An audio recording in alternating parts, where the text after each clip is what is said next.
fragile glass floor. I never wanted anything but love and more. If I was the difficult one, what does that make you? Your sweat like acid stained and ruined all my clothes. I had to burn the things that smelled of your cologne. Left me naked as a bed, tried to make sure no one could hold me again. It's not me who has to live your mistake. I'll come through strong anyway. Baby, I've got no regrets. Baby, I've got no regrets. There was a time I thought my heart began with you. You took advantage of the good you had me do. I'll refuse to turn to stone from cold to bone with your big mouth. It's not me who sold you the turn for the worse. I'll come through strong and you know this shouldn't hurt. Not the cat of a million smiles, the man about town who had lost all of his love to a girl.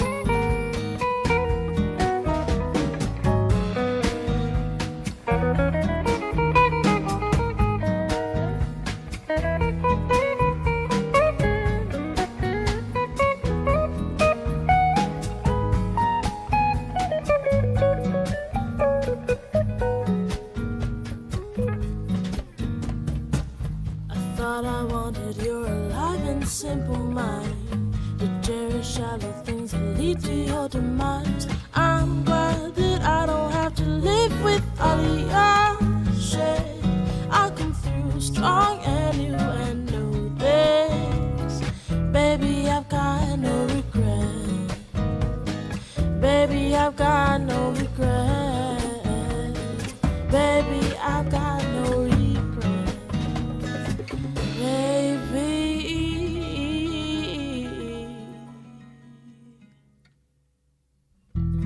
I've got no regret.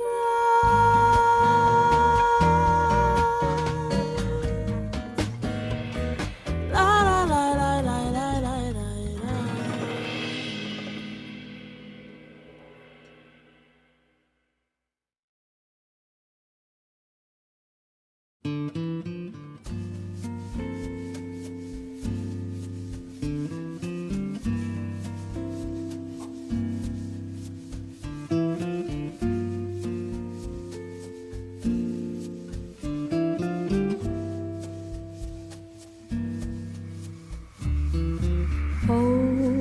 Beautiful dream.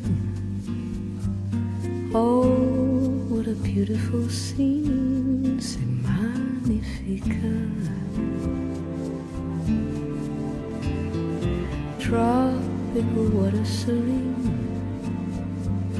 Colors of coral and cream. C'est magnifique. Magnifique.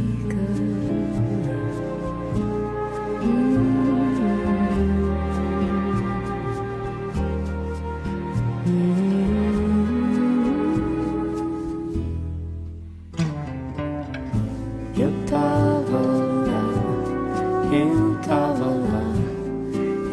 tava lá, só você não vê. Meu sol cair no mar.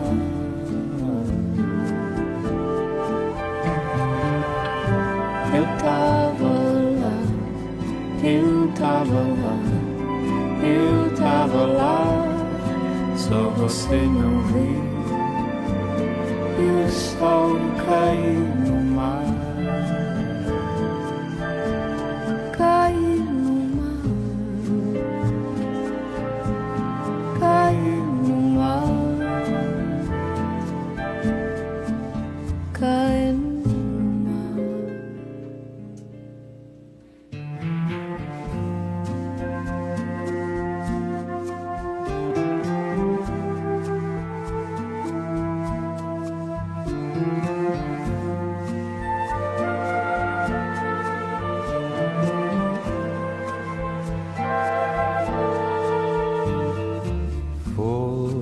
of infinite green,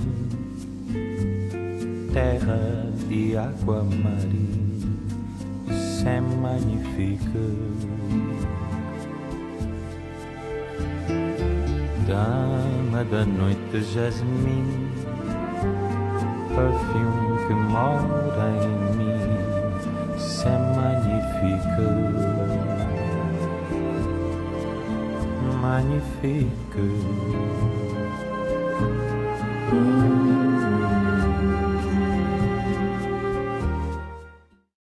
You're sitting on the couch, you're watching TV, and your life is passing you by. You keep procrastinating over and over. Well, maybe I'll go to school next year, maybe next semester. No, do it right now. Workers in Humboldt Park are calling out Amazon, saying they're ready to go to work and demanding a start date. Amazon may be big, but it still needs to be held responsible. Activists from Get to Work and Black Workers Matter are protesting Amazon's delayed opening of its new location near Division and Costner. The groups are also accusing Amazon of not fulfilling its promise to hire staff from the West Side. In a statement, Amazon tells us, quote, construction is ongoing at this facility and we plan to launch later this year. We look forward to working with local community organizations regarding employment opportunities and community initiatives. Black men face a considerable amount of discrimination in the labor market because of race, because they're Black men, because they may be formerly incarcerated, because of disability, all these factors. And when people are rejected from jobs over and over again, they stop looking for work. Do we have any idea of the mental health toll this is having on Black men or their wives and children, for that matter? This is a very important question that you ask, and we need to do more research on that. But we know that joblessness is going to cause stress, anxiety, can lower your self-esteem significantly, particularly if you have people depending on you. They'll work with you after work, or you can go before work. You can do whatever you need to do to graduate. Go talk to somebody right now. They out to help you. You spend all day on the phone anyhow. Why don't you make a phone call that's going to help you in your future? It's not rocket science. It's not a so-called skills gap that some economists would have us think. It is structural barriers, discrimination, the old saying, last hired, first fired. It is occupational segregation. When Black men are able to get hired, also Black women, they get channeled into low-wage jobs. It is partly because of incarceration. So we know that there are Black men right now serving time and working full-time, not making a minimum wage because the minimum wage does not apply to jails or prisons. So all of this adds up. If you think of segregation, occupational segregation, discrimination, not being hired, it's a loss of about $50 billion a year going into Black communities because Black men can't find work. It starts with, like, we got to focus on education. We remove men from the employment opportunities with incarceration. We remove them in the education system. We know that Black men, Black boys are viewed as more violent and they're punished more harshly in school. So you remove that portion from the people who can get hired, and then you remove them with incarceration, and then you remove them with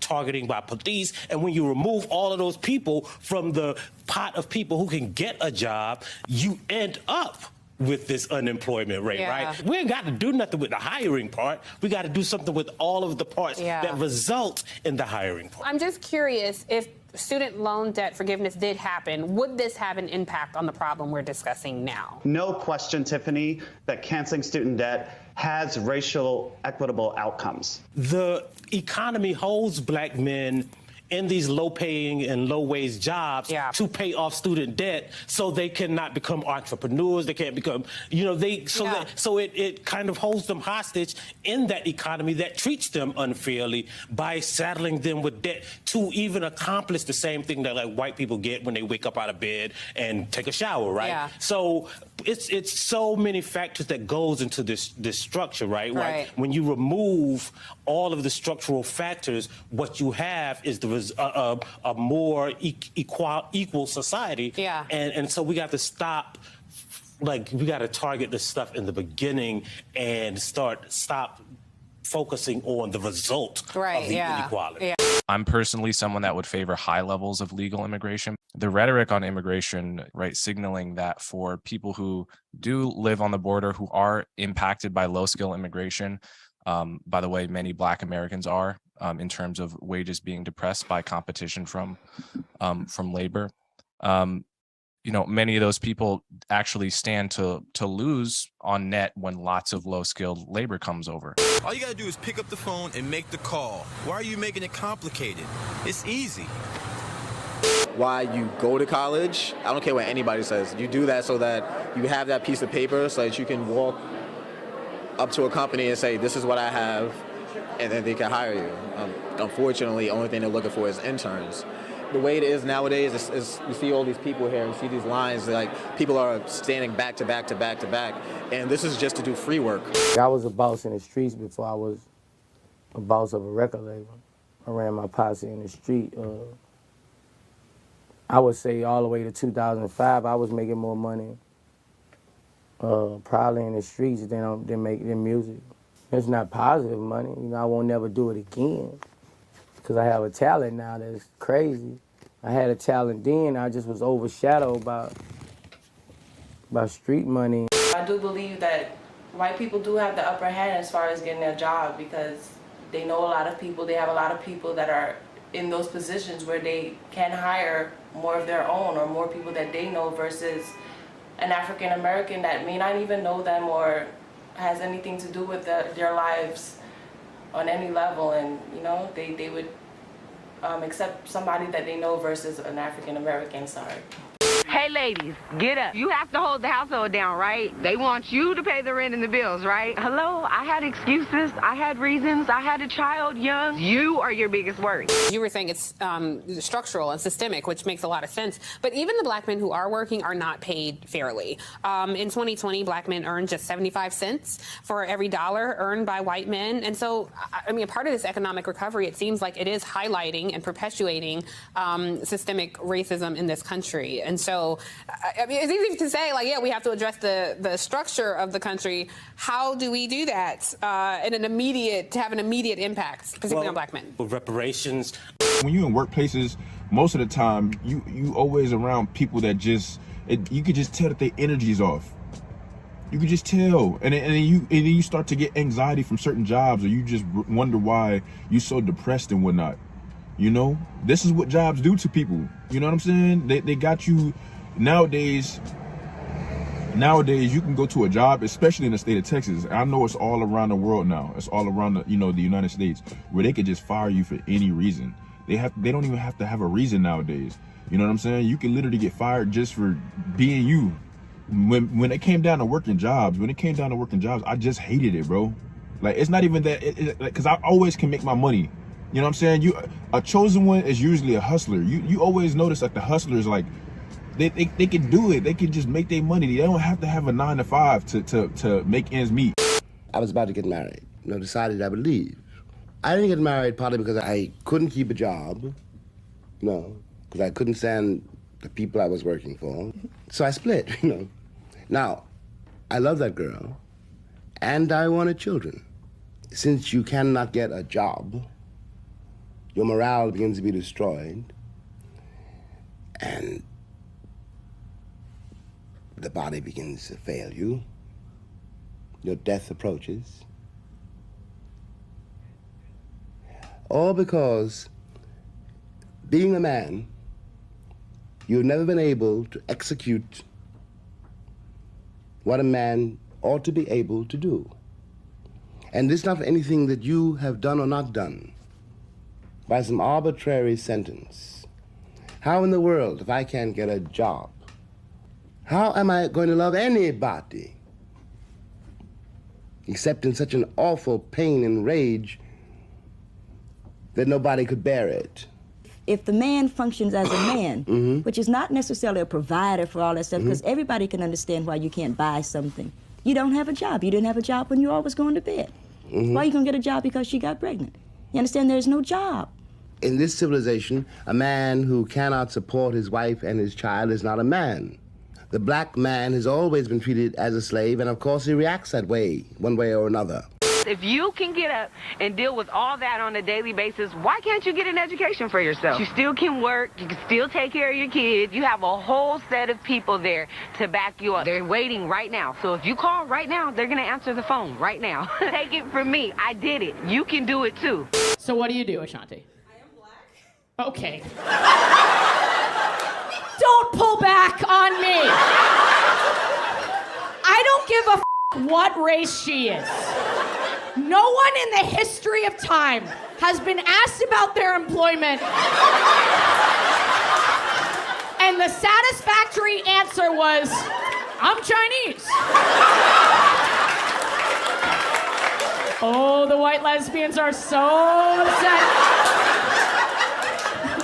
The white lesbians are, she is black. And we love that for her. Put it on your LinkedIn. Ashanti's LinkedIn. Ashanti, black. Special skills, melanin. What do you do for a living? If you are okay saying it, and if you're not, I can say it, but I don't think majority of this place will like it. are you a cop?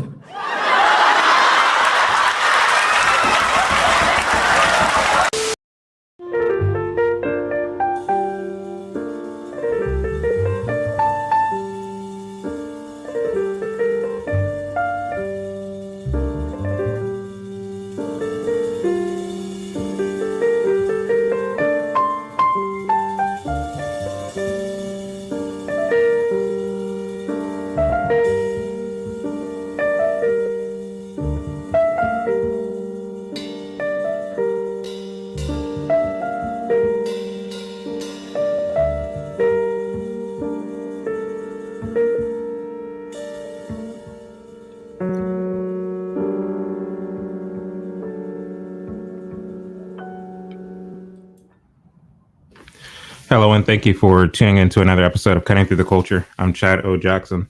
And tonight, Quisha King stood us up. She's still here. Don't worry. You're still going to be graced with the lovely Miss Quisha King. However, she does have to bounce out an hour and a half into this episode. So I'll be hosting tonight. Surprise, surprise. So tonight, we'll be continuing our conversation that we started last week, specifically as it pertains to this matter of the Blacks and their relationship with work, their relationship with the jobs.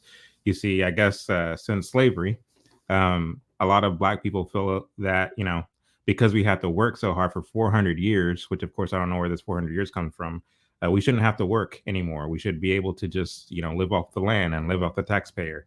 That should be our MO. And it's this reason that I believe that, and I quote this study all the time, this data all the time, it's the reason why Black folks are the only ethnic group in America that favors socialism over capitalism, because it's kind of caked in, or built into the cake rather, of Black culture, socialist ideology.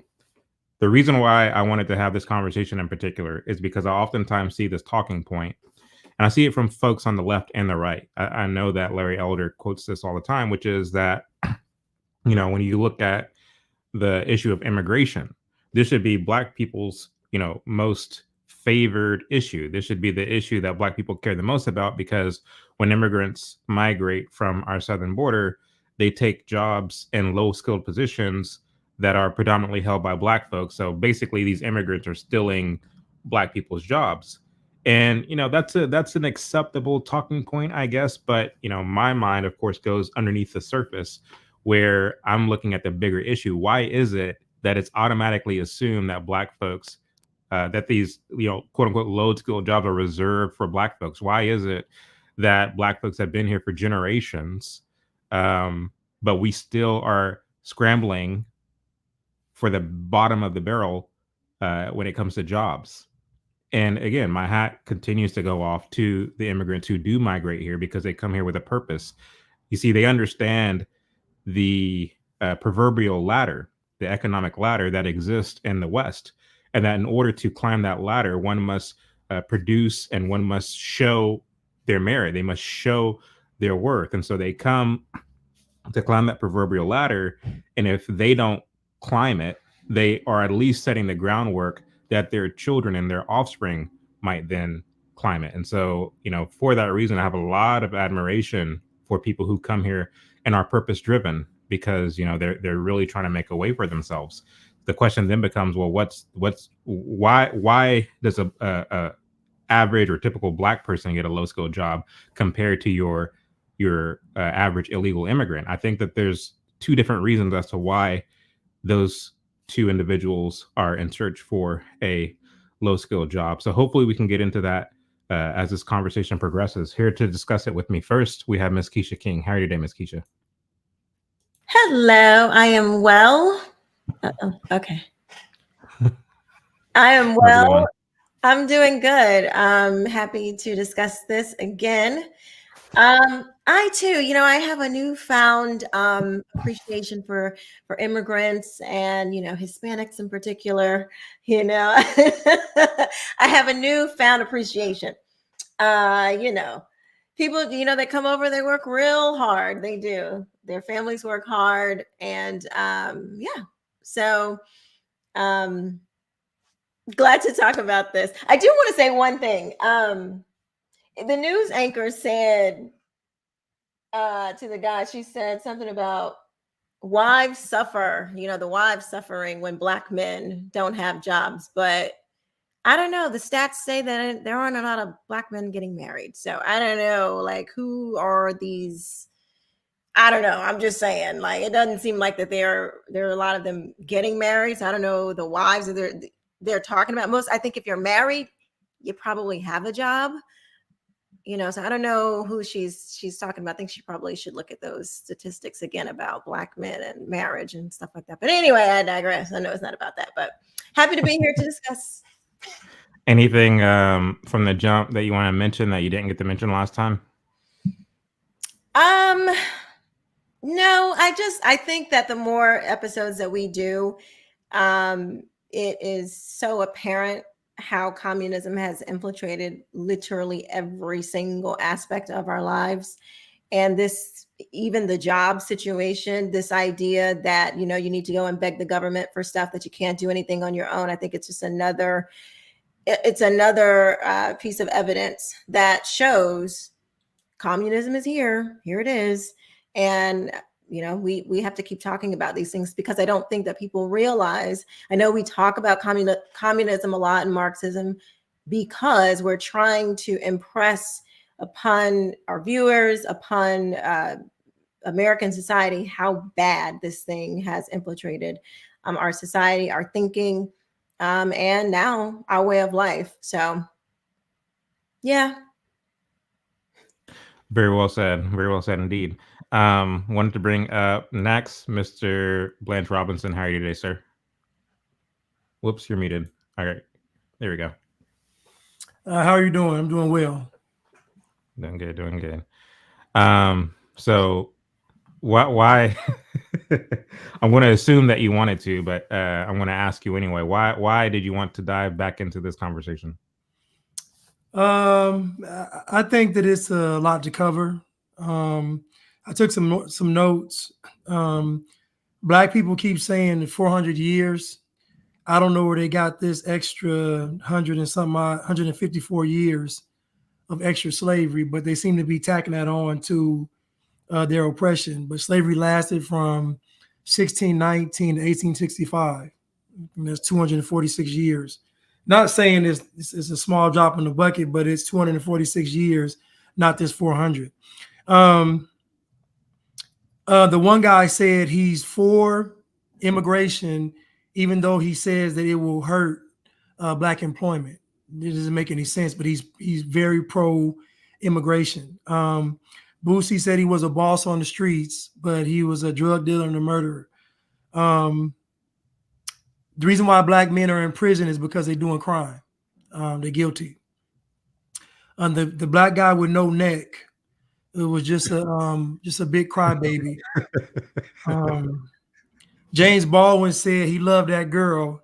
We know that's a farce. He likes getting his butt played with. And I I am the girl that said, back to her point, I am black, only highlights how black people feel entitled based on their melanin content. So the reason why black folks don't really want to work is because they feel like they're owed for what their ancestors supposedly went through. So when she said I'm black, what she was saying is that y'all need to cut me a check right now just for me being black.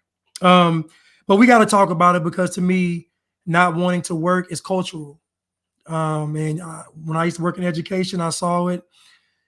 Children not wanting to do extra when it came to academics, not wanting to do extra when it came to sports. Like you see it, it's all throughout the culture because again, black people, whether they want to admit it or not, are spoiled. You think about it, black folks have been complaining in America for about 100 years.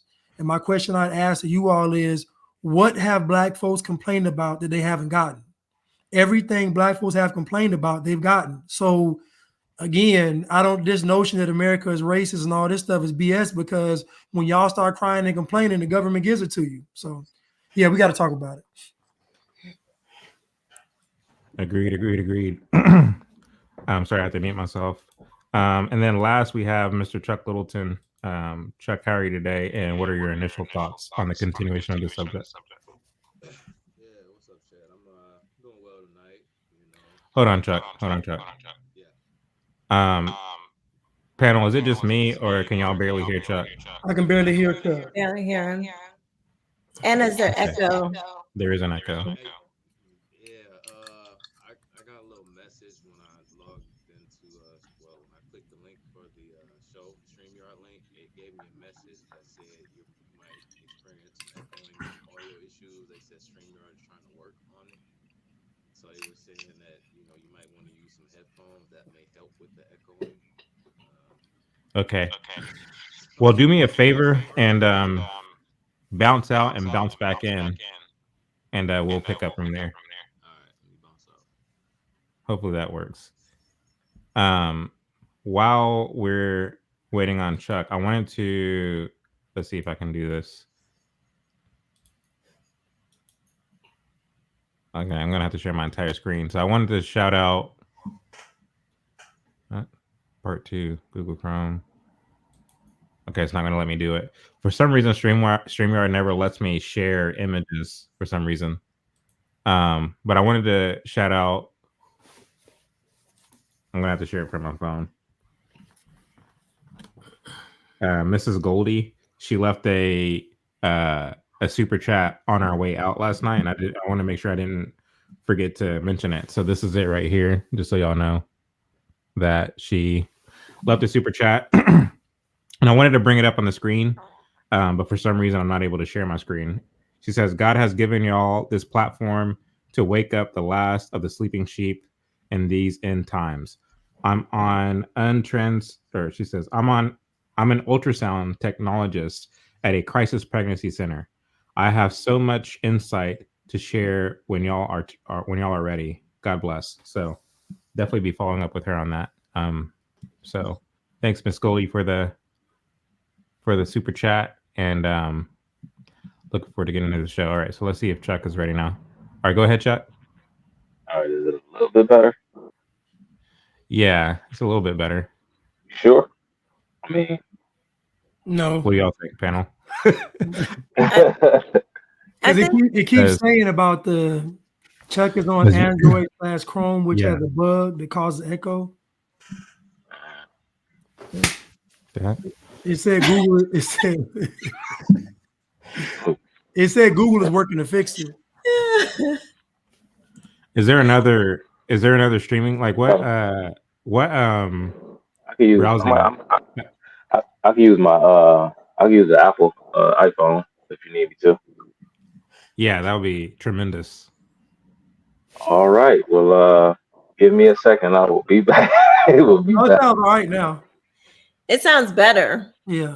It's not as, it's like a tiny bit muffly, but it's much better than it was before. All right, it's y'all call. I can try. I can go and. No, it sounds good. It sounds good. All right. Go ahead, that's the go ahead for Blanch and the go ahead for Chad. Okay. Okay. Yeah, you said what do I feel about going back into the topic. Well, I mean, I'm like, whatever, you know me, guys. We kind of threw the idea out there of doing a part two over the week, and I'm just rolling with the team. There's never enough to that can be said, because the topics that we tackle, I mean, we can go on and on and on, about these particular issues, and so there is never, enough. We can never run out of things to say. So I was all with doing a part two, so felt good about that. Again, there were some things that I personally I could say I didn't get a chance to say last time. And we'll see how the conversation goes tonight. I was laughing, Chad. I think was it me? I think Chad. I was joking around and I used the term the blacks in one of our like text exchanges, and we were like joking. We were like, yeah, we're gonna start using that. We're gonna start saying the blacks. But yeah, I just think it's a little funny. There was actually a Chicago based gang from the 1970s that originated in the Cabrini Green projects that called themselves the Blacks. And I'm not talking about like one of the larger Chicago gangs that we're probably familiar with, say like the Black Keystone Rangers or the Black Disciples. There was just a gang that called themselves just the Blacks. I think at some point, they were absorbed into the Gangster Disciples. But anyway, I'll share that history with you guys on another day. But just quick correction to Blanch when he was talking about slavery beginning in 1619. Just to be fair, actually, it's even the time frame of slavery is even shorter than that. As point of fact, because slavery did not exist in the United States in 1619, not simply because the United States was still a colony at that point. It was that slavery was not legal until 1661 in Virginia, as a matter of fact, where a law was passed. I think it was a court decision that sort of set this legal precedent. And then in 1662, what would be, say, comparable to what we refer to today as our House of Representatives in our states, passed legislation. They passed legislation permitting someone who is or prohibiting the child of a slave to be born free. So this began, what we understand slavery to mean today. That wasn't, in fact, until 1661, and it was passed into law in 1662. So the window of slavery in the United States is even shorter than that, because what we call slavery in 1619 was not slavery; it was indentured servitude, which is a huge difference.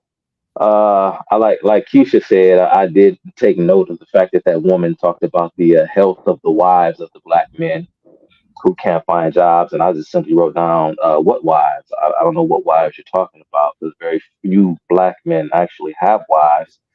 They have children, but they don't have wives. Someone made a mention, and Chad talked about this in his intro about a skills gap. I like how you have these academic types who, I assume have no real world experience in the labor market, suggesting that there is not, in fact, a skill gap. And I'm saying to myself, how would they know that? How would they know that there isn't a skill gap? Or perhaps the one guy saying that black children are affected from an educational standpoint because they are far more likely to be punished and reprimanded than non-black students, suggesting that black students or black boys in particular are perceived a certain way. No, sir, they are perceived a certain way because in more often than someone like Ken would be willing to admit, it is because they are that way. And therein lies the problem, this complete and utter denial of reality. There is a skill gap in the labor market, and there is a behavior gap when it comes to school behavior. We'll probably get to that. And I like how the one lady there, I forgot, I know she no longer has her show on MSNBC, but she talked about, canceling student loan debt, and how that could really help minorities and this and that. And it's funny, you know, I like how they use the word cancel. It wouldn't be canceled, of course, the debt would just be transferred on to someone else. But I like how they just completely ignore, and I would love to see them sort of work out this contradiction, because we all know that the largest component of household debt for Americans across the country is not student loan debt, it's home debt, it's home loan debt, right? Mortgages are the largest component of human debt in the country. So again, you know, but they talk about, you know, this whole issue with redlining and housing discrimination and all these other myths about how this kind of, you know, denied blacks the opportunity to accumulate generational wealth. But what we see when we look at the statistics, when we look at them this way, that mortgages actually help to, I mean, it is the number one cause of debt, not generational wealth as they claim. So I would love to see them kind of square that circle. And lastly, Coleman Hughes, when he talks about how much he's in favor of legal immigration, and I don't have an issue with legal immigration necessarily, but it has to be handled in a correct manner, because you must also take into account the effects that immigration has on your culture.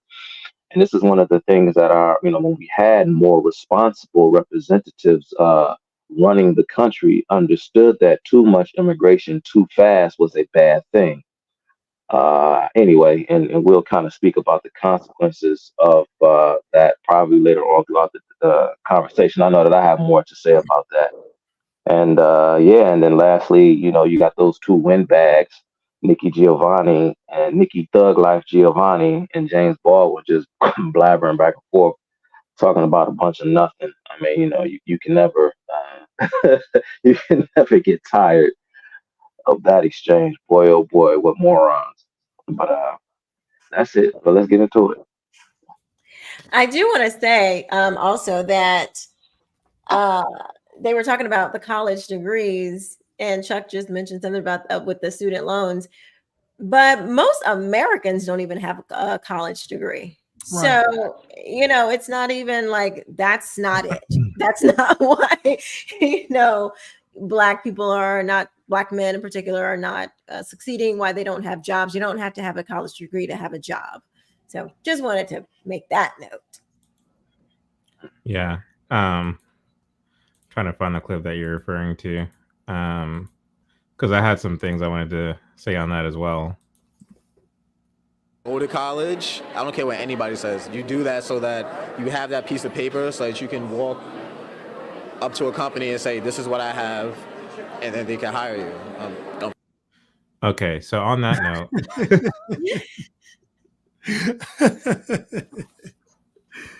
like a voucher, you turn it in and you get a job. Right. Like a ticket at the fair, you just put the ticket on the ride. Like Wick. I'd like my job, please. No, it doesn't quite work that way. But no, ours is a generation that was lied to. We were lied to. I mean, everybody on this panel is a millennial. And we were lied to about what it takes to be successful in America. You have to go to college, and your degree is your ticket to success. And we fell for it. Of course, I didn't fall for it because I didn't go to college, but I'm talking about our generation fell for it. Because what that guy says in that clip, again, is the epitome of our generation in a nutshell. That if you go to college, you'll get there. You'll get to where it is you wish to go. Now, nobody ever stopped to tell them. No guidance counselor ever pulled them aside. No mom or dad ever sat them down. No teacher ever encouraged them in this direction in saying, okay, going to college, that's just step one. But once you get there, what are you studying exactly? What career path do you wish to follow? Are you going to practice self-control and self-discipline and not go to parties and not, develop good studying habits and things of this nature so you can be a good student? Because it's not so much that you just went to college and you have your degree. If you're trying to look to get a top tier job, they're going to look at what was your GPA? How did you rank? Were you into other things? Were you productive in your college years, or were you just there just to be there? While you were there, did you join networks? Did you network with other people prospective leaders, prospective employers, things of this nature, so that way you can utilize those networks after you get graduated. A lot of us think that just going to college gets us into a successful kind of, rung on the ladder, when in reality, a lot of the times whenever they go to these colleges and graduate, they find themselves making less than those of us who did go into the trades, or those of us who did, go right to work after high school or what have you. And so those of us who did go right to work and spent the time, building up our bank account, building up our savings account, meeting a wife or husband, getting married, having children, really establishing a solid foundation. By the time a lot of people are graduating college and starting from square one, it's like you're already, not only are you starting from the bottom, but you have been indoctrinated with so much poison about how everything is a system's fault. And you've been taught this by theoreticians, professors who have no experience in the real world, no experience owning a business, no experience in the things that they teach, many of them, unless you're going to some, law college or law school or what have you, where a lot of your professors are themselves practicing attorneys, or medical school, where a lot of the professors are practicing doctors or what have you. Unless you're going to school for something like that, you are dealing with people you are dealing with professors who don't really believe in this kind of pupil-teacher relationship. They believe that y'all are all on the same plane, that y'all are all on the same level, and they can't really teach you anything of value. So by the time you graduate, you're pretty much useless to society, unless you make the decision yourself to put in the work to get the best and the most out of your college experience. Panel, what all do you have to say about that? I think it was a setup. Like I think part of it, this push to go to college was like, yeah, let's get them all in the university so we can indoctrinate them. Like knowing what I know now about the universities and public education, I honestly think unless you're going for a hard science or like a law degree or something like that, like save your money, get the experience. If you were if you're a business owner and you have the choice of two applicants, and one has been working in your field for 5 years already, and then one just got out of college and has no experience, but they have they might know the concepts of the business in theory, but they have no real world experience. Who you're going to hire? You're going to hire the guy that already has the experience, the real world experience. And so, I'm not saying that college is completely pointless, but certainly you should, as parents, we should be really trying to show our children all of the different opportunities that are there without a college degree. And, because if you're going to send them into that indoctrination camp where they could come out thinking that a man could be a woman and a woman can be a man, I don't know if you want to do that. That's a risk. It is a huge risk to take. So even if, even in the hard sciences now, I mean, math is racist. Somebody said it in the comment, but that is true. Like they are literally putting out stuff that's saying math is racist. So It's a gamble. You could be sending your kid into this brainwashing institution, and they come out and they're like ready to turn you over to the FBI. And I'm not kidding. Like these kids are coming out straight up. You're right. Blanch and Chuck, would you say that there's a difference between colleges in America? Of course, you weren't around back then, but would you say from your own research and own observation, there's a difference between American colleges before the student revolution movement of the 60s than after? Or would you say that there's some similarities? Like what would be your guys' observation? You go first, man. Oh, go ahead, Chuck. Well, yeah, I think it was a slow creep. I guess, it's kind of like two different phases or two different eras. I mean, because, there were some very, I guess, disturbing, very troubling trends in higher education prior to the student revolutions of the 1960s.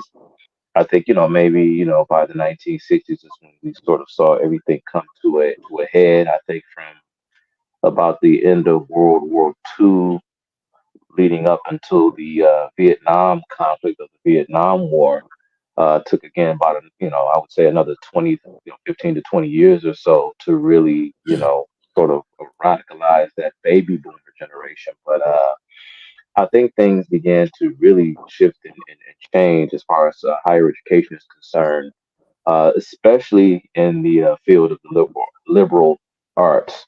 And of course, now we see that what is happening in the liberal arts have now crept into the hard sciences.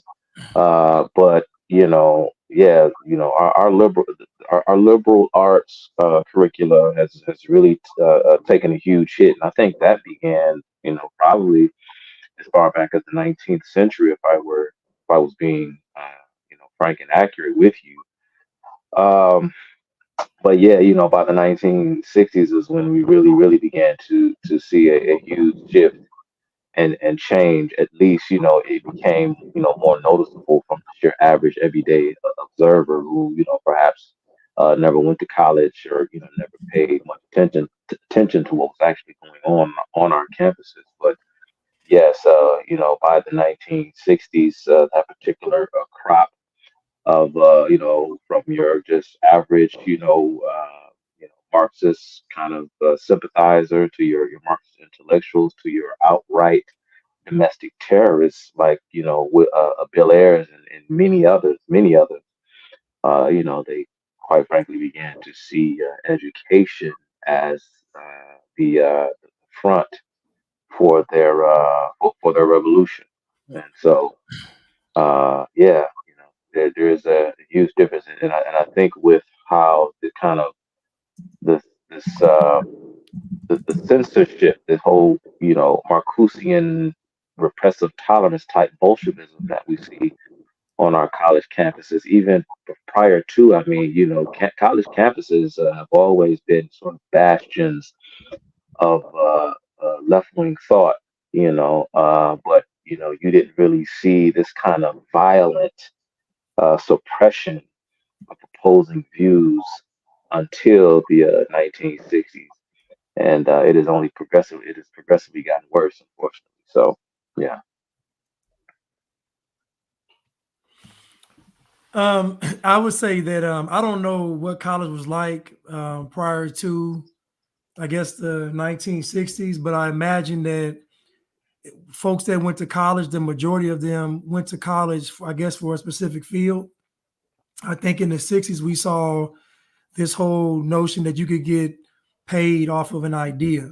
And so I think what I see is the ideologies of all these thoughts and these people just running their mouth, but they actually getting paid for it. Whereas I imagine before that time, you actually had to have some kind of skill to earn a living.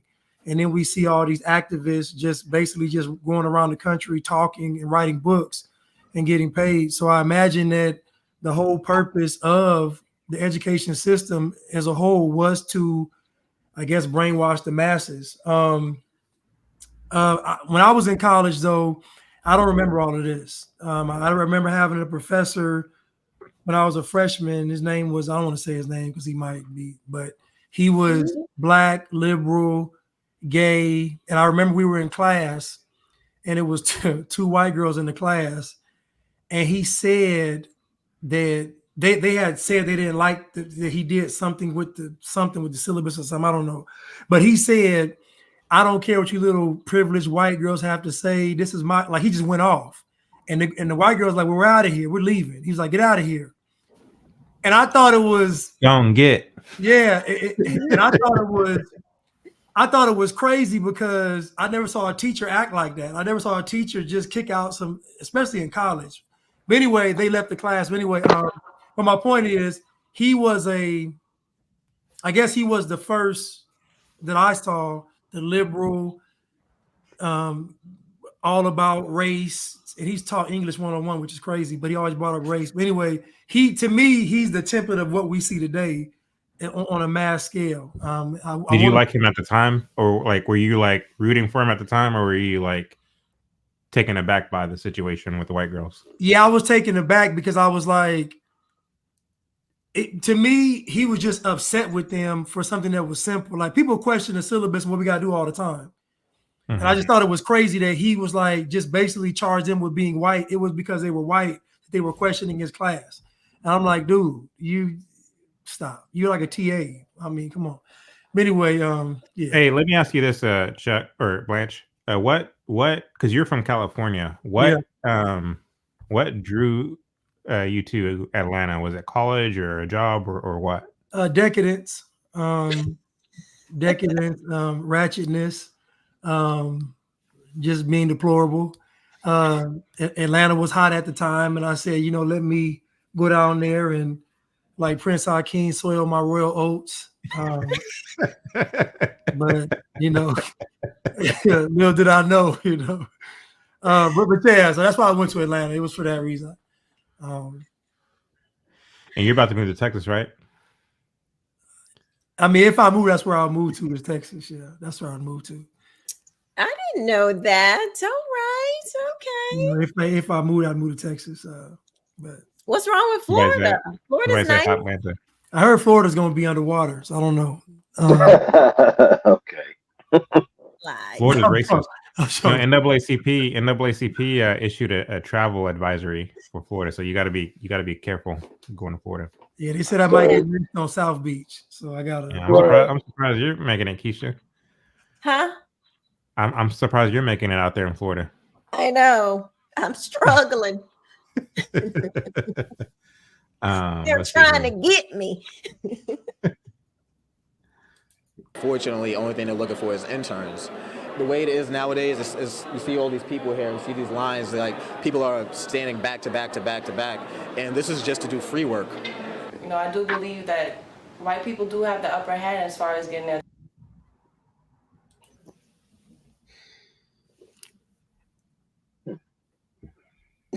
Want me to go, Chad? Yeah, go ahead. Okay. No, I just had a random thought, right as the clip was starting, and you see, and I think Quisha was alluding to it a bit too, just about how a lot of these kids are graduating from college with no marketable skills. Again, there's a multitude of factors I think at play here, from the practicing of affirmative action. You have a lot of these liberal arts courses that I think are far that aren't as intellectually demanding and taxing. This isn't me just simply making an assumption. They are. And unfortunately, I just wanted to say this as a point of fact. I don't think our liberal arts, it is important, to learn of our inheritance, our responsibility to learn about the Western tradition and all that it entails, so that we can be, better prepared, both intellectually, morally, and even spiritually, to some extent, to sort of be responsible citizens within the context of the West. Unfortunately, I think again, that our liberal arts curricula has just been completely twisted and perverted, and it doesn't have to be that way. It shouldn't be that way, because getting a good liberal arts education is just as important as anything else. But I just wanted to say, especially that when it comes to these college administrators and these professors, they are doing what is in the best interest of themselves, unfortunately, for the wider society, which is, sort of brainwashing these young, impressionable adults to be their cannon fodder. And so these students, whether they graduate, many of them drop out, they have these built-in excuses as to why they do not succeed, because their, professor has filled their minds with all of this nonsense. And then, instead of being, marketable laborers in some capacity, they have become marketable revolutionaries. And that is what serves what is in the best interest of the academic, and not what is in the best interest of the entrepreneur or the the job provider. So those are fantastic points. Let me ask you this, just for the sake of those watching, because I think there's some confusion on this point. What is a liberal arts education? How did it start? What is it? What has it become from your own view? yeah, the liberal arts is like, I guess I could just name, like your sociology degrees, your philosophy degrees, the All soft science, sciences, the soft humanities. sciences, psychology, humanities, social work, these kinds of things. And So, and I don't mean to cut you off. So no, go ahead, go ahead. you are asserting that, um, in itself, liberal arts education is a good thing, but it was Yeah. perverted. Am I understanding you correctly? Yes. Yes. Okay. Would you say that liberal arts education has, in a sense, taken the place of classical education? Yes. That's a good way of understanding it. That's a good way of putting it. Yes. Yes. Have we fared well as a society in our pursuit of liberal arts education at the expense of classical education? No, we have not. No, we have not. Yeah. So how can liberal arts education be redeemed? Wow. Well, that's a tough one. I mean, first and foremost, what needs to happen is that there needs to be more, and this is um, a vital component to any free society. Is open, free, and fair discourse and dialect, debate, discussion. The problem is that our universities have become these one party sort of like you know intellectual kind of gulags in a way, where people. I mean, we've seen time and time again, story after story after story, where and even when you look at the number, and not say that this is always an indicator, for example, of how, let's just say, how conservative someone's views are, or how what we would consider to be in line with this sort of classicist point of view. But just one indicator, for example, is how many university staff, especially those in the classrooms, are actually registered Republicans. You have, some universities where, I mean, the ratio of registered Republicans to registered Democrat is like, 30-1, in favor of liberals and Democrats.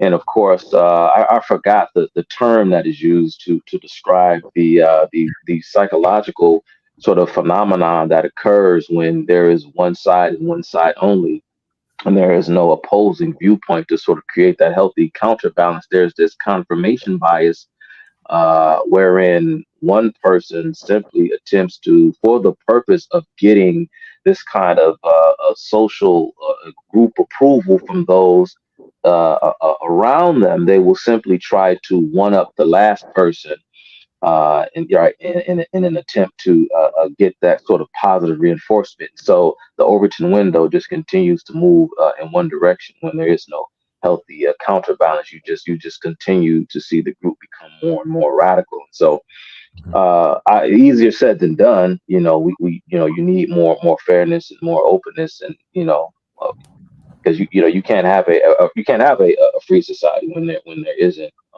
open and free and fair dialogue and discourse. And so how we do that, who knows? And again, I think that it totally could a whole new conversation in itself. And two, part of, and I think this whole issue on speech, and you see this kind of corresponding discuss for the free market on behalf of these individuals, is because, of course, people think in terms of words. This is like, I mean, you can believe it or whatever, or discredit it. But I remember, speaking of my college experience, when I had a philosophy course, and the theme of the philosophy course was totalitarian themes in literature. And this is when I first became familiar with Orwell and Huxley. And, we read, of course, the classic William Golding's Lord of the Flies. And this is when I became, really into Franz Kafka. If no one has ever read, at least if you haven't read The Trial, I urge, and I'm not a guy who's heavy into fiction. If you haven't read Franz Kafka's The Trial, you're really missing out. It's a great book. You don't strike me as somebody who's into fiction. I'm not. It's like you don't have time for make believe or people's stories. You just want to know the facts. Yeah, That's it. yeah. Look, Chad. One time, I'm gonna read it one time, but after that, I'm not. Yeah, I'm not a big fiction guy. But there are some that I think that are healthy and important.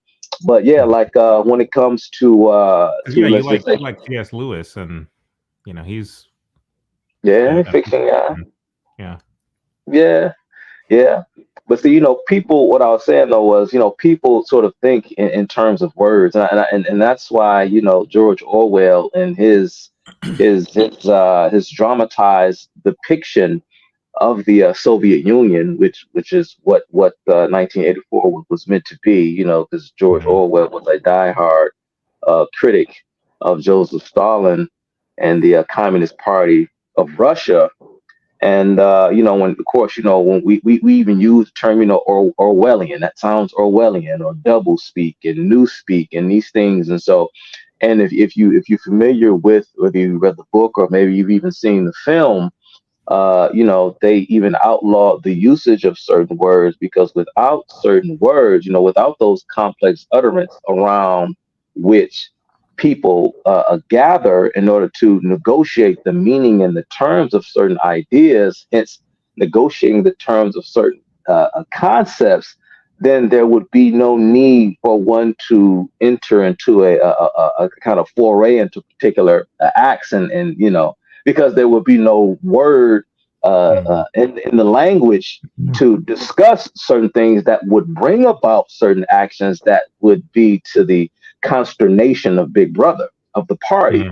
For example, if you lived in a society where you were constantly under the boot and under the, they probably would they would eliminate, for example, the word revolution. They would take that word out of the language, take that word out. So how can you? The new word today, and not to No, go ahead. not to disrupt your stream. The new word today is reimagine. This is a word they replaced revolution with, is reimagine. Let's reimagine everything. But go ahead. Yeah. So my point is saying this, and why and how I kind of linked it to this idea of economics is because our economic system and free market capitalism, whatever. People, if you can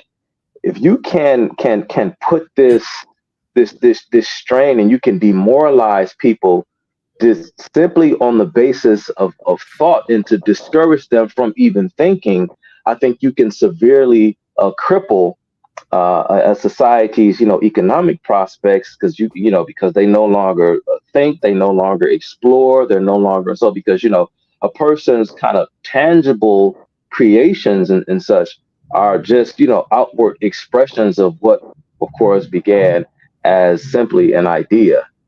And so if you have a society that balks at free speech in the exchange, the free exchange of ideas, then it's really you're going to see a severe sort of decrease in your living standards, because it just completely kneecaps innovation. Because if you can't think, you can't innovate. If you can't speak, you can't think. You know what I mean? Yeah. There was a question up on the screen for you a moment ago, but before you answer it, Chuck, I wanted to give Quisha and Blanch opportunity to follow up or respond to what you said, and then additionally, the question of, has liberal arts replace the classics. But go ahead, Quisha and Quisha and Blanch, rather. I think so. And my solution is you got to get rid of them. You have to get rid of these professors. That's the only way to bring in people who will facilitate freedom of, like, real freedom of speech, and actually let people, these young people, kick the tires on their mind. Figure out what Quisha, they actually believe. To push back a little bit, Quisha, though, like that is not a viable or even doable solution, because the fact is a lot of these colleges, state colleges, private colleges, and otherwise, their main agenda is exactly in line with the professors they employ. And so to ask to get rid of the professors would mean to ask the colleges to change their very basis and their very agenda and what it is they seek to do. And so while get rid of the professors, it sounds good. To me, in my own little mind, it doesn't really, it's not a real solution, so to speak. Well, I think that from what I've seen, we've been doing that in Florida, and it does take time. However, every professor, every administrator, they don't all agree with this stuff. They don't. They might be silent, but when they know that they have an advocate, like when they know that they have legal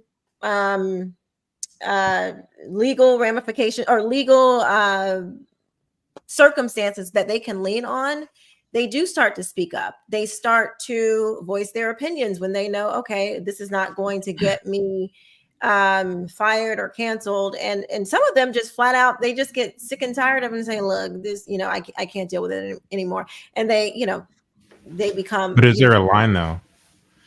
And I don't mean to keep cutting you off, but is there a line? Because it's like, if what you're saying is that, Florida, in the person of Ron DeSantis, who is a governing authority, who is a governing figure, how far is too far in terms of the government acting tyrannically in terms of telling colleges what they can and can't teach? Well,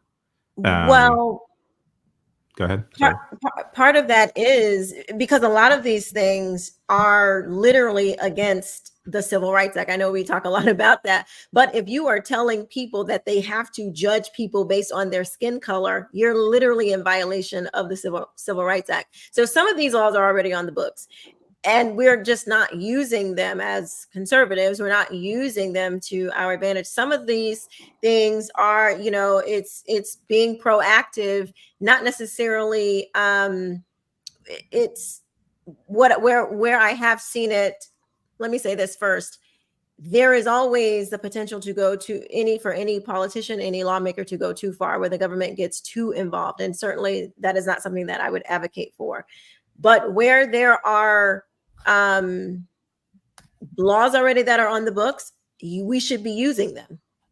Where there is, for instance, like we had the Stop Woke Act that was passed here in Florida. It gave parents and corporations the ability to, if there was people pushing this gender ideology, which or critical race theory, which these things went against the Civil Rights Act, it gave them more teeth to fight back. They treated it like sexual harassment. So you could then file suits. You had to obviously, state your case, and it had to be you had to have evidence. But it gave corporations, work employees, and teachers and parents the opportunity to stand up for themselves, and it gave them a legal standing. So yes, there is, obviously the opportunity for people to take advantage and take it too far.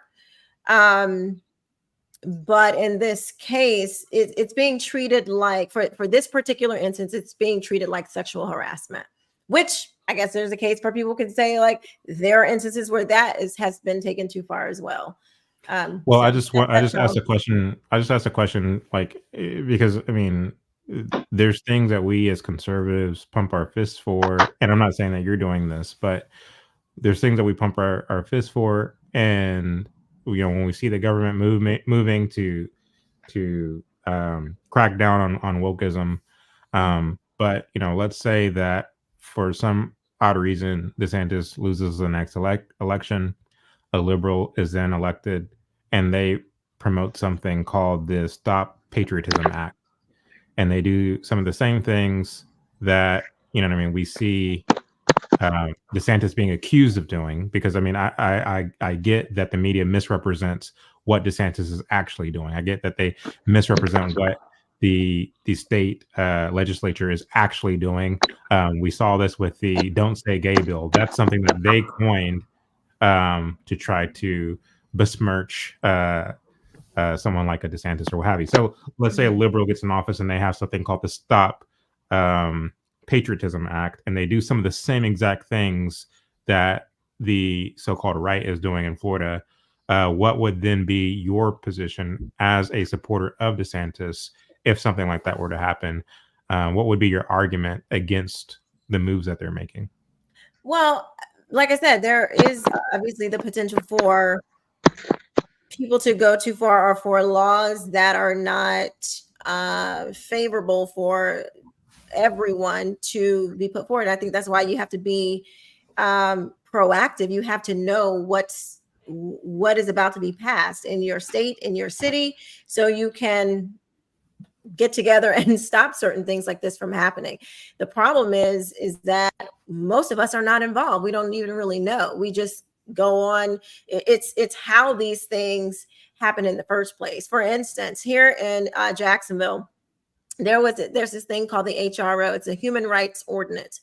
It's an organization, and they basically go around and look at different cities, corporations, and they score you on how woke you are. Basically, do you have enough gay people? Do you have enough Black people? Do you have enough bathroom? Do you have enough non-gender bathrooms or whatever? And they will issue a public number for you and basically smear you and saying, oh, this is not a good city to move to, this is not a good place to live, and force you to change your laws to make like, for instance, now in Jacksonville we have this we call it the bathroom rule, where men can go into women's bathrooms and vice versa. And so because there was no watch for that became a law in Jacksonville, where people were actually corporations and businesses were having to abide by this law, and where you have to pay attention. So yes, there is always I'm not an anarchist. I do believe that we need government, and I think that you can't have a functioning society, a moral society, without laws. But there is always a potential, because we're fallen people, to go too far in either direction. And yeah, I think, you have to pay attention. But I don't see how do you start to, some things cannot be legislated. We've talked about that before, but some things can. And I'm not gonna, pretend that there aren't certain things that we need to do to right, no pun intended, to right the ship on where America is going. And some of those things will take legislation. And I don't think we should be afraid of those things, because the left may turn around and do something counter to it. I think we have to be aware, push back when we see our own side going too far. Certainly be involved and stop the left, or anybody at this point who is trying to push things that are not of the anti our Constitution. But there are some things right now we just don't take advantage of on the right, where some of these instances with the DEI and the critical race theory and all these things, they could have been stopped. They could have been. It would not have gotten this far if we were manning our post and paying attention to what was going on. So, I think it's a possibility, for things to go too far on either side. Where is the I'm willing to, for the betterment of society, if we can have, the people who are paying attention, which, I mean, I think we need to take advantage of some of these opportunities. Well, thank you for enduring my questions. Hopefully, you know that they were in good faith. Uh, Although I will say that, when it comes to the Civil Rights Act, I don't think it was good law. It was unconstitutional law. I don't think we should utilize it. I think we should repeal it on the basis of its unconstitutionality. And I think by using it, we are validating from the right its existence. And I don't think we should do any work to validate it, because since its passage, America has continued to bleed out, and I think by utilizing it, we're continuing the bleeding of it and the bleeding out of our country, rather than repealing these adverse policies, which includes the Civil Rights Act among many others. And maybe we can circle back and maybe even have another show over this, because I think this is a good conversation, and I think you you held your own pretty well. Blanch, I want to give you a chance to respond before giving back to Chuck. So the question is, what was the question about the liberal arts and sciences? Are they just the same as liberal studies, or, I mean, what question? Sorry, you can respond to anything you heard, but my question to Chuck earlier was, do you believe that liberal arts has replaced classical education? And how we have fared as a society, if that is the case, how we have fared as a society as a result of that. I would venture to say that if I was to poll people that were in the liberal arts and sciences, most of them would probably be liberal. I just think they would be. I think back to when I was in college, especially when I was getting my master's degree, like everybody I was pretty much talking to was with all the nonsense. And again, I think intent matters. When you hear people say things like, get a college degree to get a job, the Bible says, study to show thyself approved. And to me, that means something, because to me, it measures intent. Why are you getting a college degree? Are you getting a college degree just to make money? If that's the case, then there's going to be some integrity lost in what you're doing. But as far as the liberal arts and sciences, Daniel Williams said liberal arts used to be the study of literature, languages, philosophy, history, mathematics, and science, basically training people to think critically. That's no longer the case. Again, what I see now is brainwashing. I see programming when it comes to liberal arts. That's what I see. And what Quisha was talking about is a real slippery slope. If we start saying that you can't do this because we think it's wrong, the problem with that is that every body of leadership is going to run into the same problem that God has. How do you deal with people that have free will? You see what God had to do. God had to just be a sacrifice, because there's no way to really fix it. And the fact, if we're talking about freedom of speech and having freedom in America, then that does mean freedom also for the decadent, the liberals, the LGBTQs. All of them get the same rights. And so I know we want to say y'all shouldn't be able to do it in this programming and harming, but to me, what we're trying to fix has to start at home. So if your child, I think Stem mentioned this earlier, if your child goes to college and gets brainwashed, then you failed as a parent. If your child goes out into this world and they get deceived by the devil's tricks, then you failed. And so to me, if your child does want to go to college and be part of liberal arts and sciences, you had to have laid a foundation for that child. And to me, if you didn't, then they're going to fall way to all this propaganda. But again, I would just say it has to start at home. So my mind should already be shaped when I go to college as far as the fundamental things. My whole ideology shouldn't get shifted because I go to college. You shouldn't just uproot what my family taught me, all the values, morals, and principles and standards, just because I'm taking a course in African-American oppression studies. So I don't know. I just think that a lot of this stuff we're trying to fix really starts in the home. You can't fix it if it's not fixed if you don't have a foundation. I'd agree with that. I feel like, I mean, we say this, and I've just said it, we can't legislate morality, but all laws have some basis in morality. I mean, literally, our Constitution comes from the Ten Commandments.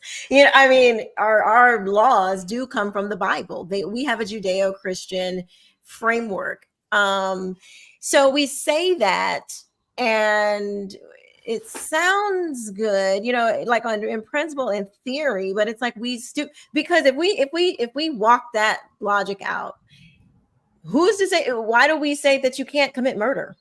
That's a moral stance. That's why we say we are pro-life. Like that is some people. Yeah, but murder is in context.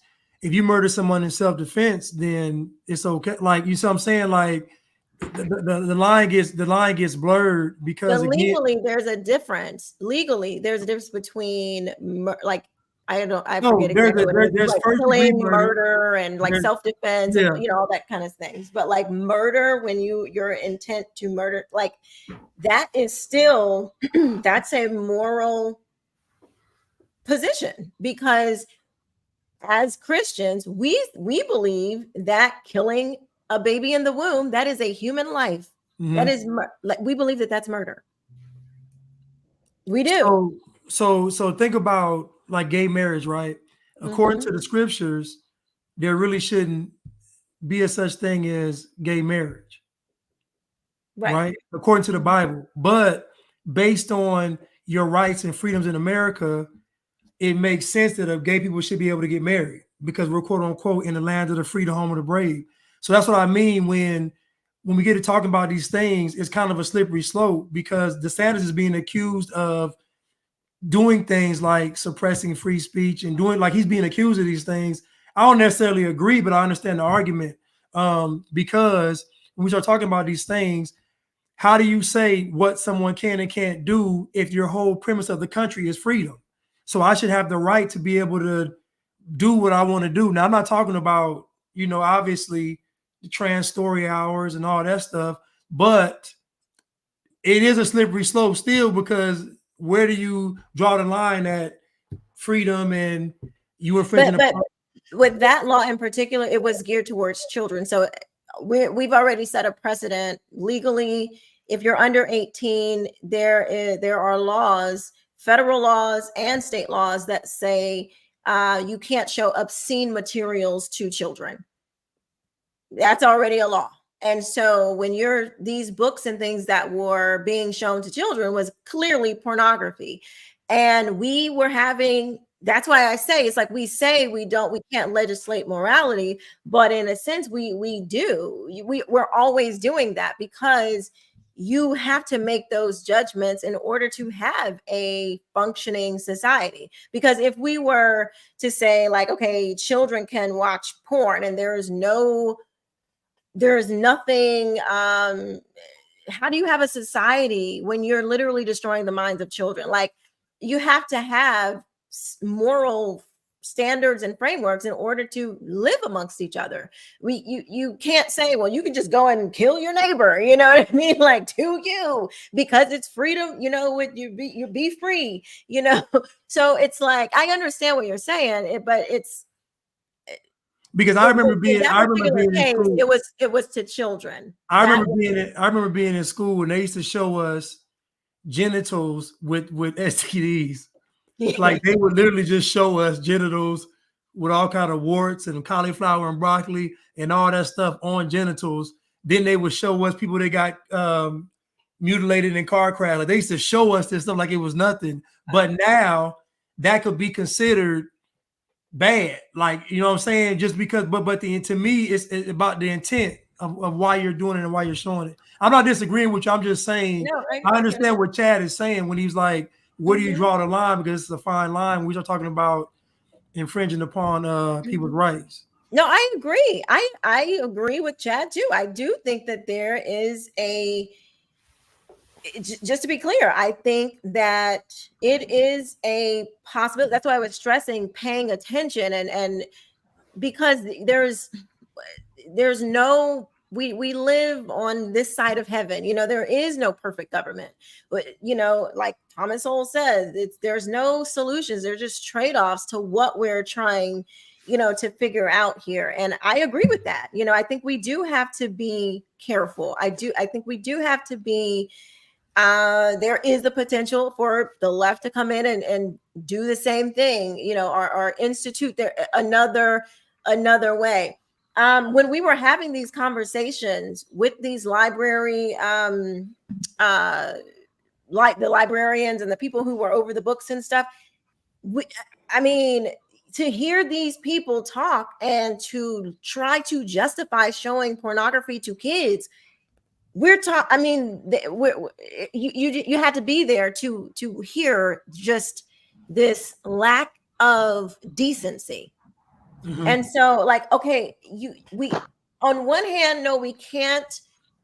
We don't want the left, or we don't want anyone to go too far and it be turned around on us. But at the same time, if we do nothing, how do we have a whole generation of children whose brains are there are studies that show that porn, even on adults, it literally deteriorates your brain. This is a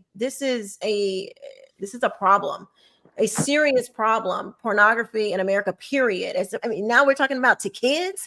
Like, what are we even talking about? Like, so how do we reconcile that?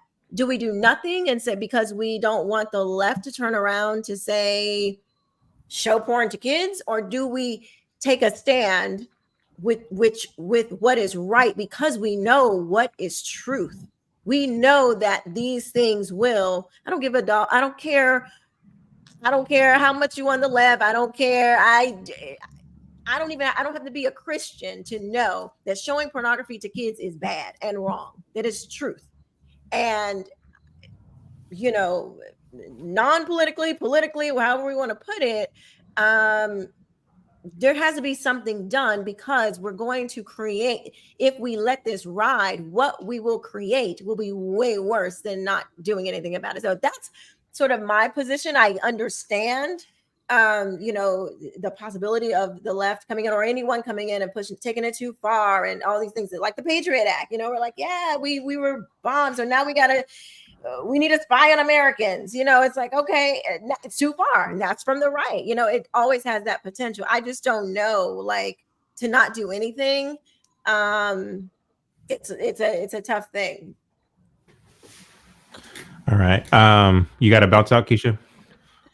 Oh gosh, I didn't even realize the time. Yeah, I do. All right. Peace be with you. Shalom. Shalom. Shalom. Go ahead, Chuck. Oh shoot, man, it was a lot of stuff listening to Blanch and Keisha's exchange. I was having a lot of things popping up in my head, especially when you're talking about morality and law, and different types of crimes. There's two, I guess, polarizing camps of law. Again, because we were talking about originally about liberalism and the classics or the classical arts versus like the liberal arts, and just as point of fact, just understanding just law and how we conceive of it and how we put it into practice came about through centuries upon centuries of philosophical evolution. And I think that's what we're talking about. We're talking about the importance of having a liberal arts education, a fine liberal arts education. Talking about the differences, it sounds like Quisha was, trying to make the case that, for example, showing pornography to young children should be placed in the category of what they say in the Latin is a mal in se offense versus, say, a male prohibita offense. I mean, when you study, law, you'll get to the particulars as far as the differences between those two categories of law are concerned. A mal in se offense is considered to be sinful or evil by nature. Yeah. And a mal in se offense is one that is so egregious that it transcends cultures. And this is why I was just thinking and listening to Blanch and Quisha go back and forth about the concept of murder, and how we sort of define that legally. But to go back to the question, as far as there's difference between liberal arts and liberal studies. I mean, I don't think so. I think you think about social studies, for example, it's another aspect of liberal of a liberal arts education. I mean, even when you hear the term art. It's funny. I don't know how many of you have college degrees. But when you get your bachelor's degree, you either get a BS or you get a BA. When you get a BA, you get a bachelor's in science. When you get a BA, you get a bachelor in arts. And so, like, say, I'm here to say, and again, like Chad said, it's all about how you approach it and what you take away from your education and the experience that you went through.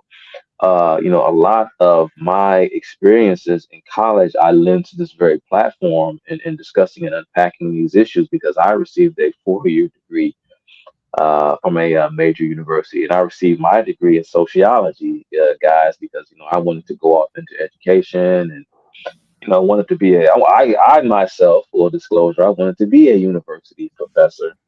But I got sick and tired of being the quintessential broke college student. So once I finally got a 4-year degree, I said, I'm gonna take a little break, go get a job, maybe work for a year or two, then I'll go back and get into grad school and this and that. And yeah, it's been almost 20 years, maybe coming up in a year or two, and yeah, still waiting to get that master's. So. But yeah, no, I don't really see a difference between liberal studies and liberal arts. I think this tomato. I don't really see a big difference there. But yeah, and to bring it sort of pivot back to the topic of conversation as far as blacks being unable to, or why can't the blacks find jobs? You have a lot, with the university archipelago. They're sitting there with waiting arms, willing to take in the especially the ethnic minority sort of into their ranks to sort of join in the populist or the popular front, as they would call it.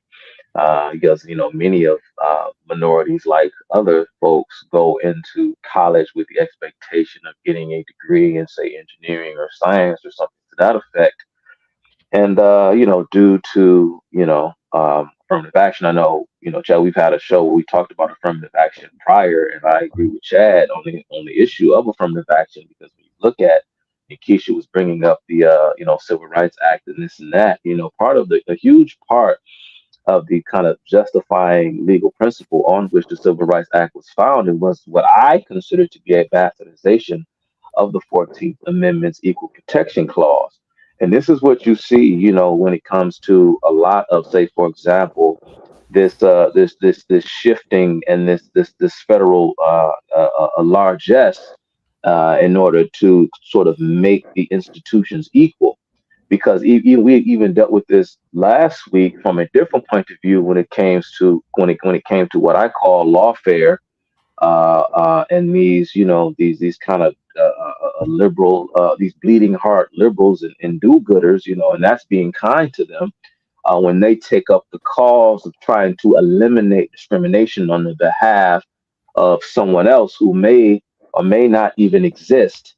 And in the climate that we live in today, and this has been true ever since the 1960s, that the only thing that there needs to be is disparities or discrepancies, that the assumption is there. And so what has happened in the wake of the 1964 civil rights legislation is innocent or guilty until proven innocent. It has taken the very precept of law and one of the vital principles that undergird our society and turned it on its ear, because everyone is guilty until they can prove themselves innocent. Everyone is a racist until they can prove that they are not.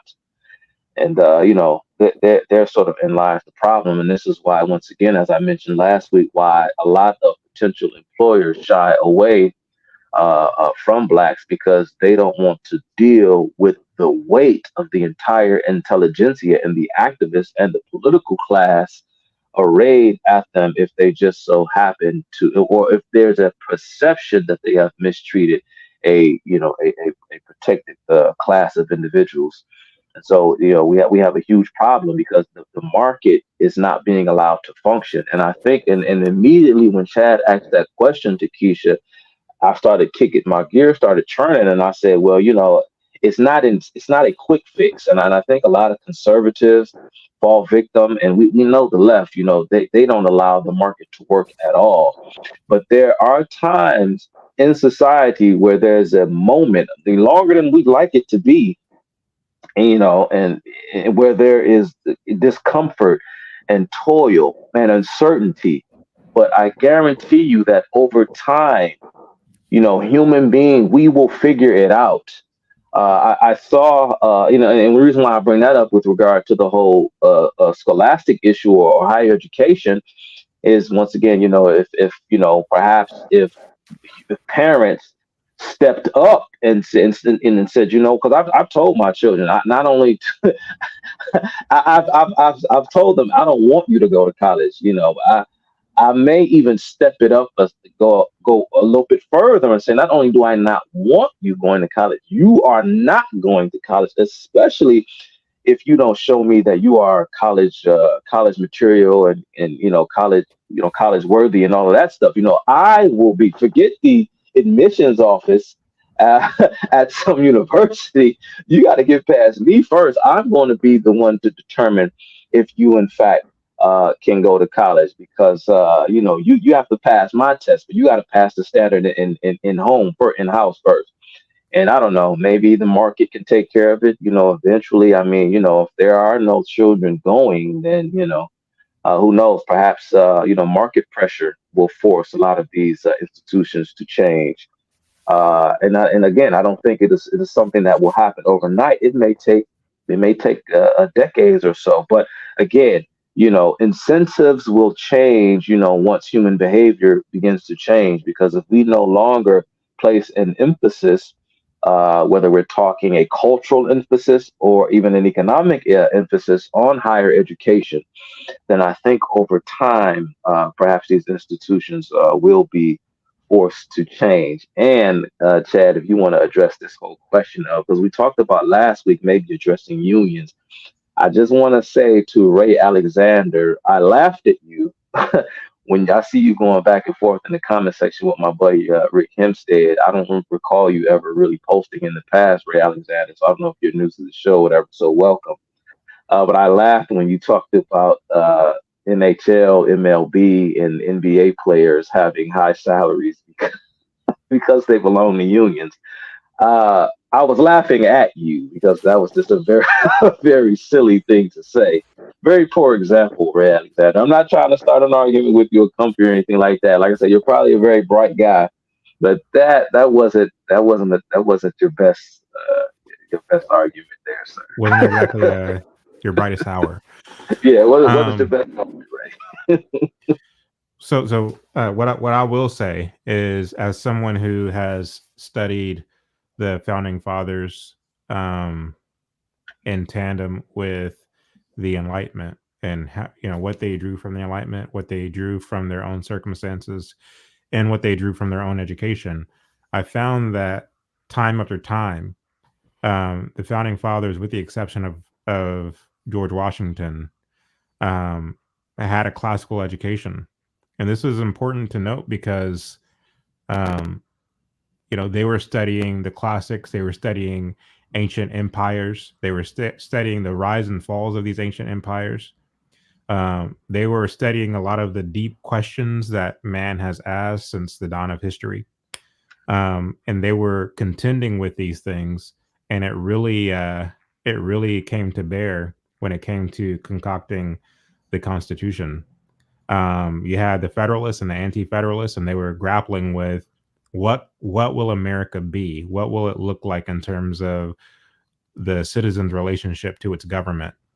And John Jay said something very interesting in the first Federalist paper, which was an essay that was these essays were going out in the newspapers around the time in the late 1700s, and he says, "Nothing is more certain than the indispensable necessity of government, and it is equally undeniable that whenever and however it is instituted, The people must cede to it some of their natural rights in order to vest it with requisite powers. So what does that mean? It means exactly what Chuck just said earlier, namely the fact that, you know, you might have a quote unquote natural right to kill your neighbor. Natural insofar as you have the ability to do it. You have the ability to use your hands to strangle someone or to pick up a weapon and use it against your neighbor. You have the natural right insofar that you have the ability. However, for a structured, safe, and peaceful society, we cede that right. We give up that right because we don't want our neighbor to use that quote unquote natural right against me. And so there's certain things that just go without saying. Killing, taking somebody's property, indecency or indecent exposure or pornography to children. These are things that, you know, go without saying. And so it's natural that we're going to give up these quote unquote rights to do wicked things so as to keep some degree of structure and stability in our society. But when it comes to these kind of abstract things in terms of like, what can a college teach their students or what have you, you're getting into tyrannical grounds when you begin to vest even those quote unquote rights to the government. And that's basically the only point that I was making. And so I think the whole pornography, I mean, with all due respect to Quisha, I think bringing up, you know, pornography to kids like that was kind of an extreme, you know, example. But even that, in my opinion, falls into this category of laws that are, you know, that really kind of go without saying, if that makes sense. Do you have any response to that, Blanch, before we moved on? Oh yeah, I just think that so we have what we call rights and we have free will. Free will and rights aren't the same. Rights come with responsibilities of people that you're around. The free will is just something that you get from God. So free will, yeah, you can murder somebody through free will, but you don't have a right to take somebody's life. And I think, you know, I don't think they're the same thing. I just think that rights are something that have to be quote unquote, you have to, I believe, earn rights. They got to be granted. You can't just do what you want to do in society. But when it comes to free will, yeah, you can do it, but it's going to be a consequence to your actions. And when you mention about, you know, going into these schools and saying what they can teach and what they can't teach, my point was that what you were making was that, okay, but where does that line get drawn? Like, who's determining what's this and what's that? Yeah, we can say child pornography is wrong, but I know when I was in high school, they showed us genitalia they showed it to us. Like, they showed us pictures, graphic, the broccoli, the cauliflower, everything on down there. And so at the end of the day, I'm like, that could be considered. Think about parents that would complain and say, I don't want my child learning about, we had sex education where they talked about, they showed penis, they showed vagina, they showed what happens, they showed sperm, they showed these things. It wasn't I remember those pictures too. Right. It wasn't pornography, but it was still teaching us about sex. And so again, a parent could easily say, I don't want my child learning about sex. I want to teach them. You know what I'm saying? I don't know. I just was saying it's a fine line. Right. Go ahead, Chuck. No, it's okay because I don't want to get to listening to Blanch talk about sex education. I was going to get into, you know, the whole origin of the sex education curriculum and what the whole impetus behind that was and how it did not, in fact, help curb a lot of the issues that the social justice left at the time. That was one of their major crusades. And those who were advocating for it misrepresented data and statistics in order to push it on the American people. But yeah, it actually sex education, when it was introduced back in the 60s and 70s, it actually made things a lot worse. The rate of teenage pregnancy and STD, all that stuff increased. It didn't go down as they predicted. It went up. Anyway, I didn't want to get, but just real quick, Chad, and I didn't land the plane well. My last time I spoke, I wanted to throw this in there as well when I talked about the Equal Protection Clause. And this was a lot of the rationale behind forced busing and, you know, all of these things where it was just like, well, you know, institutions that are primarily Black or completely Black aren't on par with white institutions, and so so in their mind, this was a violation of the 14th Amendment. So you had to balance this out by demographically sort of mixing people up, because to keep things all black is to kind of keep those black folks down and to keep them, marred by all of these, social ills and pathologies that, vex anyone trying to get ahead. And so you have to give, equal opportunity for blacks by letting them get a superior education, because we know that the white institutions are superior. They don't tell you why. Of course, they blame it on races, whatever the case may be. But again, this is more another example of this kind of constitutional overreach that was brought upon by the bad, legal interpretation. I suggest that was the Brown v. Board of Education decision, and it became, codified later with a federal statute in the 1964 Civil Rights Act, all of which was bad law. Right. But anyway, I digress. So I got a quick question. So when they showed those dolls, and the black children said that the white dolls were good and the black dolls was bad, I honestly, when I saw that, I said, couldn't it just be that it was a stupid study, but couldn't it just be very stupid, that the black children were around black children and they saw the black children doing bad? Like it wasn't really a racial thing. It was just more of my immediate circle and what I see thing. It's not, to me, it wasn't a message just pushed out to the children to say white is good and black is bad. I just think the children were like, which one is bad? You see a whole bunch of, you see your siblings doing. So to me, it was just dumb. Well, Tyrone pushed me the other day at recess. Yeah, like, you know what I'm saying? Taniqua stole my lunch money. Because you around Tyrone and Taniqua right. all the time. So you're not really around white kids. So why would you pick the white kid to be bad? It don't make, like, to me, it was a dumb study. Right. Yeah, I always thought it was dumb too. We're going to take a quick break. Blanche, do you mind reading our supers before we move on? Okay.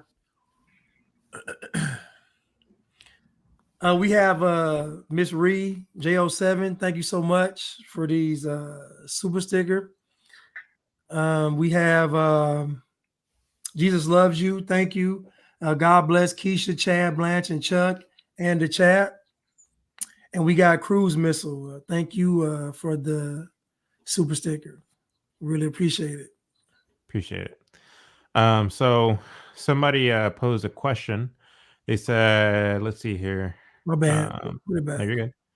It says, Chad, if you are promoting the skilled trades as a good career option, are you also supportive of having strong trade unions and trade union wages? And I think this is one of the subjects that was being debated on in the chat. And the answer to that question is a resounding no. No, I don't believe in or support strong trade unions and trade union wages, because to do so would be to support socialism, which I'm adamantly against. When I support trades, I mean on the private level. As the owner of a plumbing company, if a young man were to come to me and say, hey, I'm interested in becoming an apprentice to learn the trade that I might then master it, I'll be more than happy to take them under my wing and teach them everything I know. And I could argue that all of my colleagues would be interested in doing the same thing. Guys who are owners in various trades, including, auto mechanics, electricians, HVAC technicians, engineers, architects, things of this nature.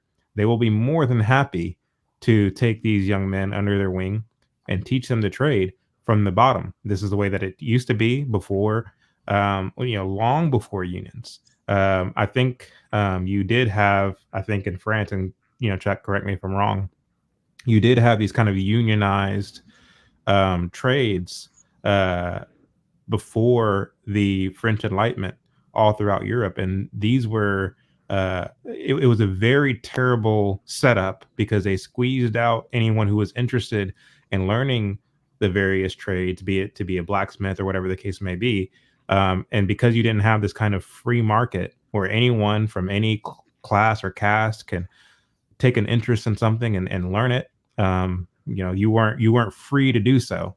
In a free market economy, you have the ability to do that, to go to and fro, pick something up. I don't like it, I'm going to put it down and go try something else. You have the free ability to do that in a free market society. In a system where we are supporting the strength of unions, those unions and those who are within that union are then used as a battering ram against those who make America move, namely the people who are driven, the entrepreneurs, the go-getters who are responsible for millions of jobs across this land.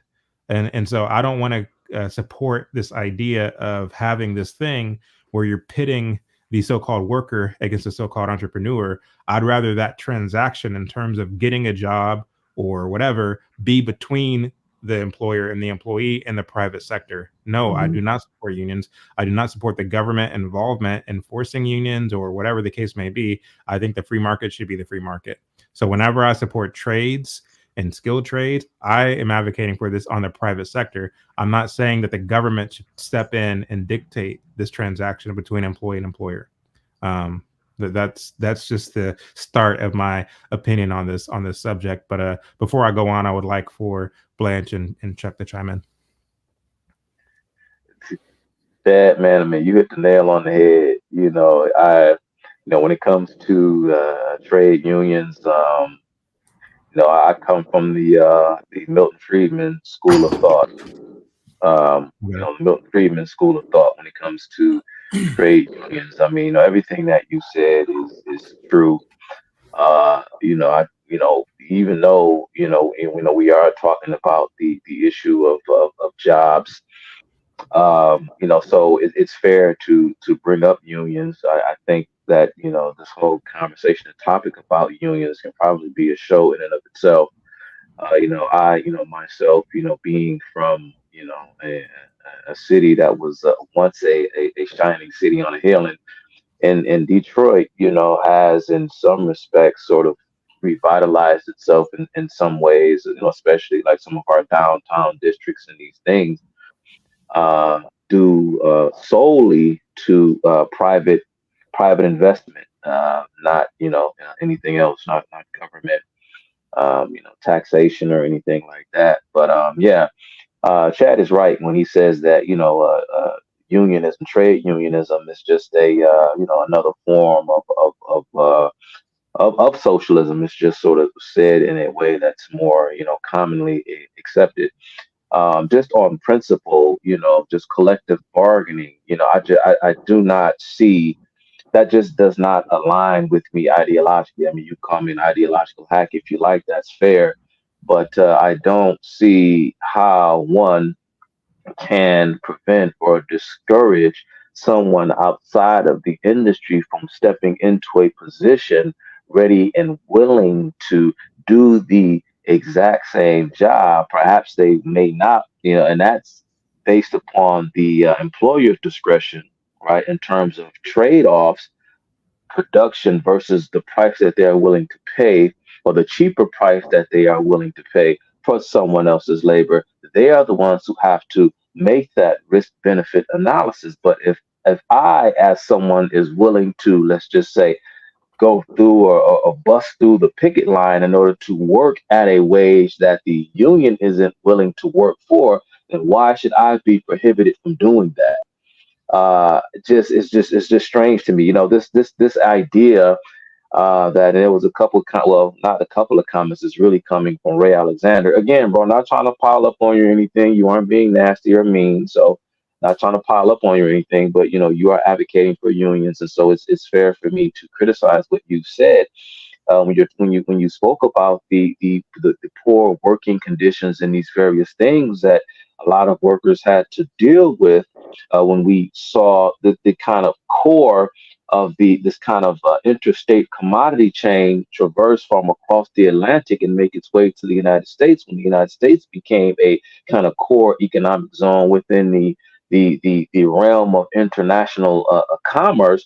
We did see a time when things may have been a bit, turbulent and tricky for a lot of American workers. This is part of the huge thing that Karl Marx saw, not just in Germany, but all across Western Europe during his time, which led heavily to his creation of the Communist Manifesto and these other things, because he had he saw this kind of this kind of new urbanizing shift, not just a shift in economic sort of practices or the way our economy looked, but he also seen this kind of demographic and cultural shift that Karl Marx, just to put, and I know we're talking about Karl Marx, so we can talk about a lot of things when we bring up Karl Marx's name, but Karl Marx, what he was troubled by and what he predicted was this, of course, this gradual implosion of the entire system, because this kind of new urbanizing effect that was brought upon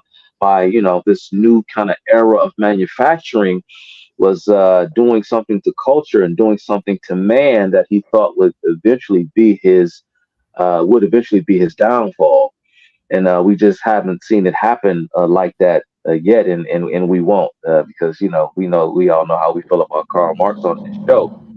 But so yeah, so no, absolutely not. Things would have gradually shifted and changed. You would have seen this increase in wages and this increase in working conditions and everything else, in spite of what the unions were doing. The unions didn't make that happen. The union slowed economic growth. It slowed economic prosperity, and the unions, of course, when you want to bring in the racial component, a huge part of what the labor unions sought to do, of course, was to keep out other ethnic minorities in order to prevent downward pressure on their wages, because blacks were willing to work cheap. So compared to the types of wages that they would demand. So there are a lot of things. And Yeah. So, and not just and not just like when it comes to professional athletics, which I thought was a horrible example, but the same can be said of other unionized positions. Pilots. I mean, there are a lot of unionized positions where, I mean, you're talking like these folks are some of your highest income earners in the country. And the question becomes: is that solely because of union? And I mean, you have all types of ways in which unions exclude and keep others out of their profession, and when they can't strictly do it through overt union activity, they do so in terms of licensing restrictions and all sorts of other things that they can replace. So if Chad is shaking, he understands. So there are a ton of things, but again, there are certain highly specialized professions like airline pilots, for example, who, their wages are, or the wages that they earn are more likely due to the very nature of the service that they provide, and not the fact that they belong to unions. So there are a lot of things here, but it's probably beyond just this one show. Yeah. And, Rick Hamstead, old faithful, I call him. He brought up, because I brought up the guilds across Europe, to which he responded, if I can bring it up. He says a guild was an apprenticeship, not a union in any way, not by modern standards. Yeah. And I was about to respond, but Mark did for me. He said, "True, Rick, but the guilds controlled who got in and what work was done and not done." And that would have been my response as well. To which Rick responds, "Different guilds worked slightly different. They had no labor guild. The guilds were skilled craftsmen of several types, but you did not pay the guild or rely on the guild to keep you employed." Respectfully, I'm not sure what you mean by that last point, Rick, but there are a lot of similarities between the guilds of old and the unions of today. Especially, as you move up closer to the Northeast, where unions do have certain professions on lock, at least as it relates to like commercial construction. Whereas as you get closer to down south where I live, Texas is a right to work state. And so while you do have unions here, they're not as big and as intimidating as you find up in the Northeast. And so, again, when you look at someplace, when you look at a place like Texas that has a very strong economy, and you look at some of these other states that have strong unions, quote unquote strong unions, that don't have as strong economies, I think California. Yeah. Our unions, I know they have a lot of unions in California. I don't know how strong they are compared. I mean, but anyway, my point is like, I'd much rather live in a right to work state where youngster is free to pick up a trade and try it out, more so than a place like, for example, New York, where it's very difficult to get into a union, depending on what the union is or the amount of work that's on the market and so on. So anyway, Blanche, did you have anything you wanted to say? Go ahead, Chuck.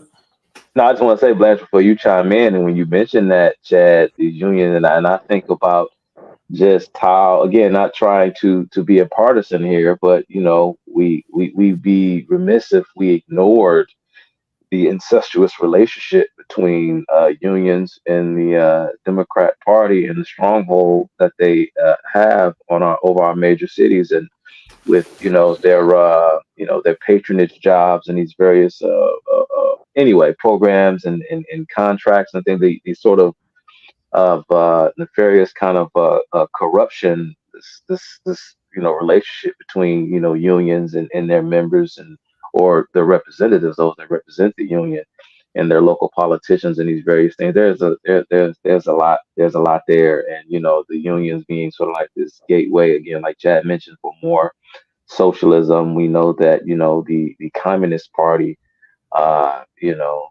during the reign of the Soviet Union, especially, had a strong grip on many of America's unions, especially, one of the most infamous unions in the country being the, teachers unions, the NEA, the AFT, and so on. And so, yeah, unions are, it's an issue. It's a big issue. Organized crime. Yeah, it's teachers unions. Let's not forget the teachers unions. That's what I said. I said the NEA and the AFT, the National Teachers Association. Mm-hmm. Yes, sir. Go ahead, I had somebody tell me that the last election they went through the unions to even do what they did back in 2020, and that's from the horse's mouth that was actually doing it. There was a friend of mine. He was a postal worker, and he was a part of a union. This is down here in Georgia, and if the manager offered someone overtime before they offered him overtime, they would have to pay him what they paid the person that worked the overtime. And to me, I thought that was so crazy. Like, what the heck? He said, yeah. He said, if they don't offer me that first, he said they got to pay me for that person to work. But you got to think, what if an employer like this, what if this person's work was better and I want them to work on Saturday or work overtime, but you're penalizing me for picking that person because they're on a part of the union? Like, it was just crazy when he would say it, but like, he would literally get paid for not even working because somebody else was working, because the manager would pick the other persons over him. I thought it was just insane. And that's one of the reasons I think union is anti-merit. You know what I mean? Yeah. Oh, it is. And if you ask like a lot of these managers who are not part of unions but work in union houses, having to deal, because I have buddies that work for what we call here in Michigan the big three, GM, Ford, what's the other one, Chrysler. And I mean, they like, it is HE double hockey sticks trying to deal with these unionized employees. I mean, people have been caught, having sexual intercourse in the parking lot, and you're right, get the union can fight and get in their job. I mean, it's just mayhem. I mean, it is almost, you literally have to almost like murder someone in front of dozens of witnesses who aren't in the union, and the union will still advocate for you. The union will still advocate. It's just bad. It's just like Blanche. It's thuggery. The unions are. It's just, and I'm not saying that. It goes without saying, of course. There are good people everywhere. I'm just saying there's some that try, but it's just thuggery. This complete and utter thuggery, and the fact that you can just completely from the top down organize hundreds, if not thousands of workers at your, people do not understand the kind of political and the corruption. This is why one of the reasons why I brought up organized crime earlier. Again, it's a lot. It's a lot. I won't kind of complicate the issue, but I think we tackled address Ray out that. Well, this ties into the subject for the reason I'm about to explain. But before I get to that reason, I will say that whenever the last time I was talking to Jesse Lee Peterson, he brought up the fact that he used to be a union organizer, like a steward or something of that nature. And he said that he was trained because he used to be a union steward at a hospital that he worked at or something like that. And he said that he was trained as part of his union organizing tactics. Whenever he would go into a hospital and try to unionize the employees there, he was trained to find the angriest, most disgruntled, most dissatisfied employees he could find and basically massage that and use them to unionize within the hospital. And when you look at that, is that not the same tactics that communists and social justice activists use today? Do they not go to the angriest black person, the angriest gay person, the angriest trans person they can find, put them on the front lines, put a megaphone in their hand, and use them to organize others? Because to the extent that person gets a microphone in front of their face, they can deliver their point, even though they might be illiterate, even though they might not be able to put string words together nicely. They at least have the passion, and that's all that's needed to get people to organize, because you can then incite anger in others and dissatisfaction in others. And like, they do treat us pretty oppressively and things of this nature. And so again, when you look at union tactics, I think that Chuck used the right word, which is thuggery, because we see it all the time. But when you look at A. Philip Randolph, I'm sorry, go ahead, Blanch. No, I was gonna say, and even I heard all my life growing up, black folks wanting jobs, but they had the union so they can be a part of the union so they wouldn't get fired. So that was the talking point for black employment. Everybody wanted the quote unquote union job to not get fired, just like the tenured professor. They can't fire me after this X amount, after 20 years, I can't be fired.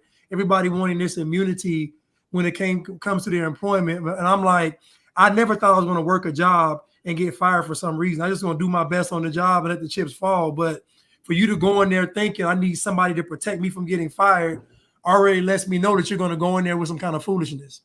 Exactly. So I wanted to bring up this real quick. This is a book called Character Building by Booker T. Washington. Now, Booker T. Washington is known for Up From Slavery, and I think that's the only book that people recognize him for, but he wrote a lot of other books too, including that one, which he talks about merit. He talks about a person's responsibility, a man's responsibility to position himself to where he is useful to the market, to where he's a productive man. And these are the kind of things that Booker T. Washington advocated for. You juxtapose that to someone like A. Philip Randolph, who was a Marxist and was a advocate for unions. He wanted black people to join unions and to use bargaining power to force their way into these companies and things of this nature. And so again, people like A. Philip Randolph left behind them a trail of destruction. Whereas someone like a Booker T. Washington left behind him men who actually went and did things that are productive, things that you can look at and just be proud of. Those are the differences. And so again, I will always advocate for the individual's pursuit of greatness over collectivizing people, most of whom have no interest in empowering and bettering themselves. They just wish to get rich off of someone else's labor. And that to me is what unions are. So again, that goes hand in hand with today's conversation. When we look at, the blacks and their relationship with jobs, again, getting ahead by the sweat of someone else's brow as opposed to your own. So let's see here. Either one of you can respond to that before I play this next clip, which kind of goes hand in hand with what I just said. Nah, I ain't gonna. Chad, you're absolutely right, man. It's you're absolutely right. It's just a tangled web of just all sorts of things. Corruption. Like I said, it's just anti-meritocratic. It just disincentivizes creativity. It's anti-competition. There are a ton of things. Again, when you have a local or state government, and what you have in them or in those institutions are the ability to determine pensions and what, especially of course there are public sector unions and private sector. Again, public sector unions are a totally different animal altogether. But again, this is part of the reason why, for all of you who want to chide conservatives for not trying to go into these inner cities and do these things to try and help spread a conservative message in our large American cities, you have to think about a lot of things that folks are up against, because it would be in the best interest of an individual to, keep in power the people who, in fact, give them benefits and put money in their pockets. And so it's a very difficult task because, unions working in lockstep with the more liberal wing of American politics have completely monopolized those cities from the top down. And it's due to the way in which the unions function and the kind of advantage that they have in terms of their ability to collectivize, which is something that I am set against on principle. Just to sum it up, because we could talk about a lot of bad factors that unions play in terms of culture, economics, and politics. All right, stand by for the next clip.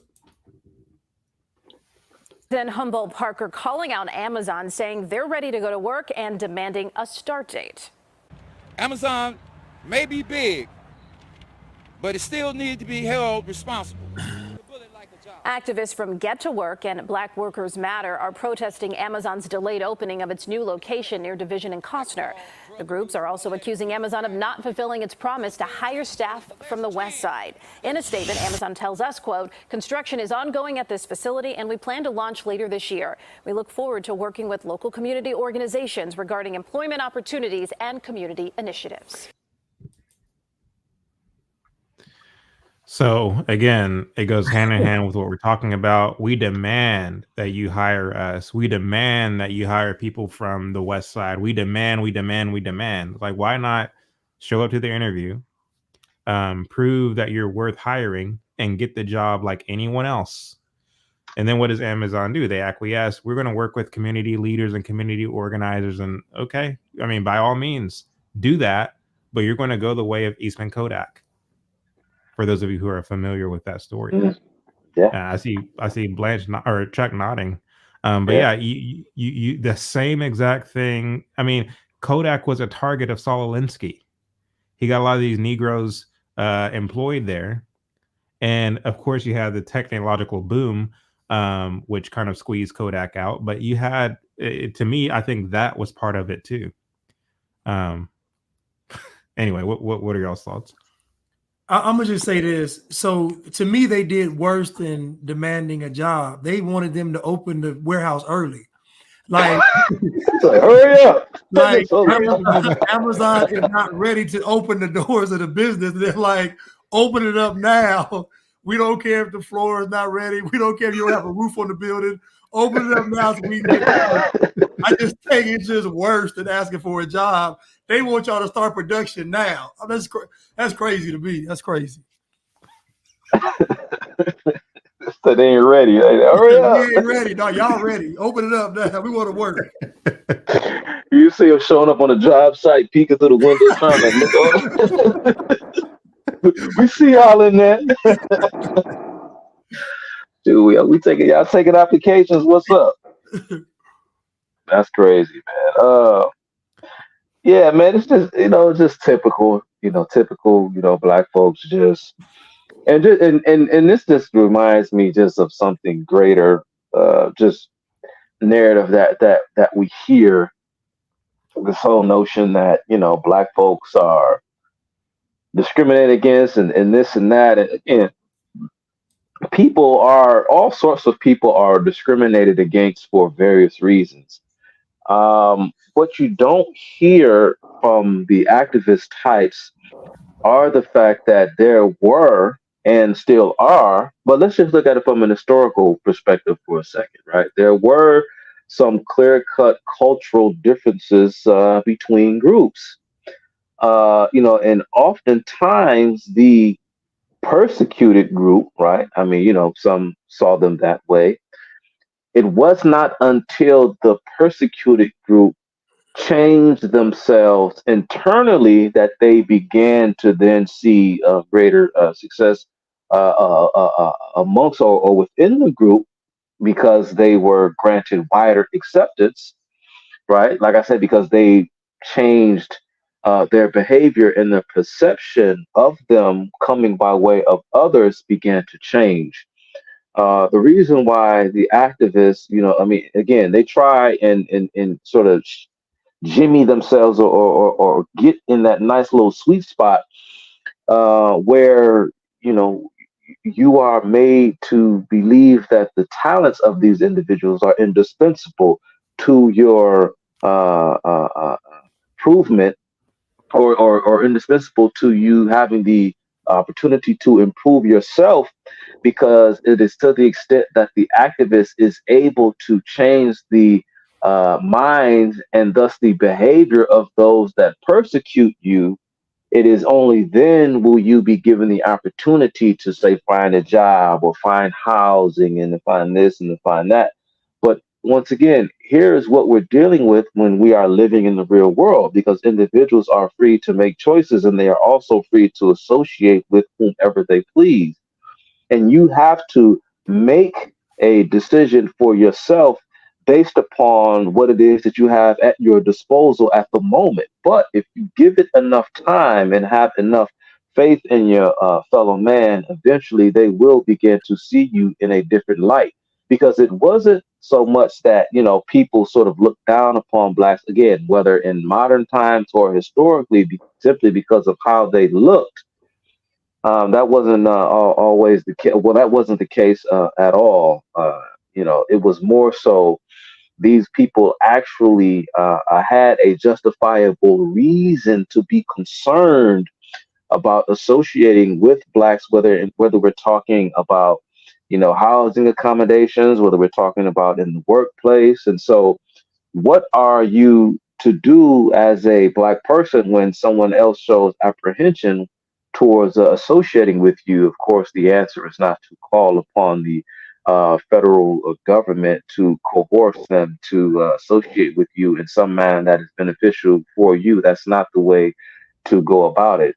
And the activists, to go back to the sort of proverbial community organizer and troublemaker, once the individual who sees themselves as being oppressed again begins to change from within, then they will come to the realization that the community organizer or the activist is of no use to them. And this was not this kind of thing that we saw just simply coming or that was between blacks and whites. Again, this is something that happens at various times and in various places amongst different types of people. I'll give you one example. I know we talked about it. I won't revisit it, but we had a discussion last show about this whole thing with the North versus the South, and it just reminds me of a similar sort of thing that we saw happen as far as the British Empire is concerned. As it began to expand, we began to see parts of Scotland become incorporated into the wider English society, and the peoples of Scotland became more, I used this term last week, anglicized. And it was to the extent that the Scottish people began to embrace English ways that the Scottish peoples began to excel. And the Scottish people have given us many of great thinkers and inventions, all sorts of things. I mean, Adam Smith was a Scot. I mean, there are many others, the John Stuart Mill types, whether you agree with his point of view or not. But And then there was another prominent Scotsman that I'm forgetting, but anyway, and so yes, until blacks assimilate once again into the wider culture, they can always expect to be sort of looked at with this kind of side eye. And this was true historically, and it is still true today. And so this whole idea that, well, there is no skills gap, and all of this kind of hatred or apprehension towards blacks is based upon some kind of inherent bias, because How whites they going to use look. how they look, or you take the approach of crackpots like a Dr. Neely Fuller or Dr. Francis Cress Welsing, who suggests that whites fear genetic annihilation, and so this is why they discriminate against blacks, is to protect their recessive genes. Again, just more nonsense. Because once again, when the market itself is the reality. What intellectuals attempt to do is they try to impose a new sort of reality upon the people with rhetorical sleight of hand. But the market is reality. The rhetoric of the community organizer and the intellectual, that's the realm of make believe. But again, if people aren't willing to hire blacks as they claim, or aren't willing to live alongside them when blacks move into the neighborhood, property values go down, and all these sorts of things, well, it must be because there is some truth to that, because people who are operating in the real world, they know what reality is, not someone from a distance judging and imposing their social vision on others from afar. Man, the property value ain't going down. The property value going down because y'all tearing up the neighborhood. But that's what I'm saying, though. That's what I'm saying. Right. I listen. And they know that. When some people, when the blacks moved next door to me, I went out to go take my trash out, and my trash is filled up. I'm like, why is my trash can filled up? When the blacks moved in, my trash can was never filled. The blacks move in, my trash can is filled, and their trash can is overflowing. So now, Hey, but it's a community trash can. huh? It's a community trash, like communist, socialist. Like this is what we do. But in their mind, they just looked in my trash can and said, "Oh, he got enough room," and they just threw it in there like because they saw a familiar face. Hold on, Blanch, was it on the curb or was it like? No, it was in front of my garage. No, y'all didn't hear what I said. I went to go take my trash out of my house. Take the trash out, and I opened it up and it's filled to the top. And I'm like, what the? I had to make signs because they did it several times. I had to make signs that said, please do not put your trash in my garbage can. Oh, Lord have mercy. I had to send emails. I'm serious, man. Like, and this only happened when the blacks moved in. Now where my ex stayed, she stayed in Vining. She had a condo. There was a guy there. The mother, it was him, the mom, and him. He was like 20 something, and they were from Illinois. What this dude would do was, you knew it was him because of, I felt like National Geographic. When you leave, when you see the markings of the animal traveling and doing stuff. So this guy, he would leave his do-rag wrappers on the ground and leave the containers with the hot wing bones in it. And he would leave it on the ground. He wouldn't take it to the dumpster. Like, he was literally marking his territory with urban food like hot wings and McDonald's, and he would leave it on the ground, not take it to the dumpster, and just leave it there. So my girl was like, what in the world? And I looked and I saw that do-rag wrapper. I said, I know who it is. There's only one person that wears multiple colored do-rags. I said, I know exactly who it is. He was the same guy. And when you walk past their unit, you smell weed, right? Now, keep in mind, she contacted the Homeless Owner Association, and they said that they were being fined every month, and his mom was just paying it. Like, instead of her just telling him to stop doing it, she was literally paying the fines every month. This is crazy. So, but again, so I know what happens when the property value goes down and the blacks move in. It's because they bring that decadence to an area where people got some sense. Bring riffraff. Yeah. Just a bunch of riffraff and decadence and nonsense. Yeah, but it's like the same principle applies in the job market, as well. Yeah, people just don't want to deal with it, and it's a shame because what it does is too that it brings down it drags the how do they say it it brings down the common denominator. You see a lot of people, especially and I think this bleeds into some of the things that we've talked about in the past too when it comes to blacks and their embrace of communism, socialism, and all of these things. And we know that a great deal of those attitudes hinges on this kind of class envy, right? This um, um, jealousy or envy towards someone else's things, the wealth that they hold or the income that they are able to command or whatever. And folks always talk about paying their fair share or sharing the wealth and doing this and doing that. And when they look at the earnings of I don't know, man, just pick a position or something someone does. I mean, they make it seem as though the only way that they benefit as a person would be if they were to have access to that person's things in terms of confiscation, wealth confiscation, and redistribution to them. But the human capital that that person has, in fact, increases their standard of living, right? And it is represented in what it is that they produce, the greater good that they, that they provide for the collective as a result of their labor, their work, as a result of how their human capital is utilized by the collective. I may not have access to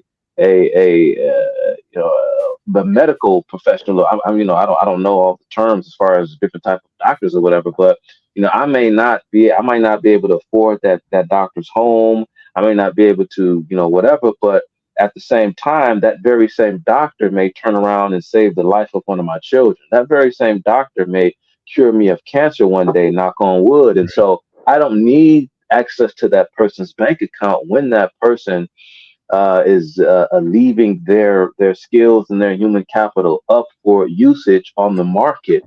I don't need their money. And it is to the extent that you do, in fact, disincentivize people who are willing to make the sacrifices and the commitments because it is a very highly skilled position and profession. What you're going to do is you're going to squeeze out all of the otherwise would be competent surgeons and medical professionals and what have you, because you make the course not to become such a qualified professional not as advantageous when you, of course, remove the profit motive. And so when you remove that profit motive, we all suffer because all of the things that, like I say, Chad, Blanch, and I, we've never met in person, but we know each other and we are able to do this because, someone has produced these kind of, technological advancements and so on and so forth.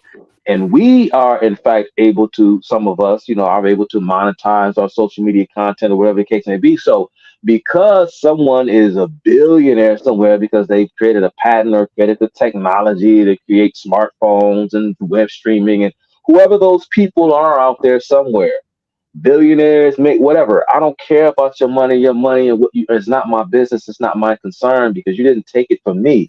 As point of fact, you are, because of the wealth that you've generated for yourself, you have created an opportunity for others who were not privy to your invention or your idea.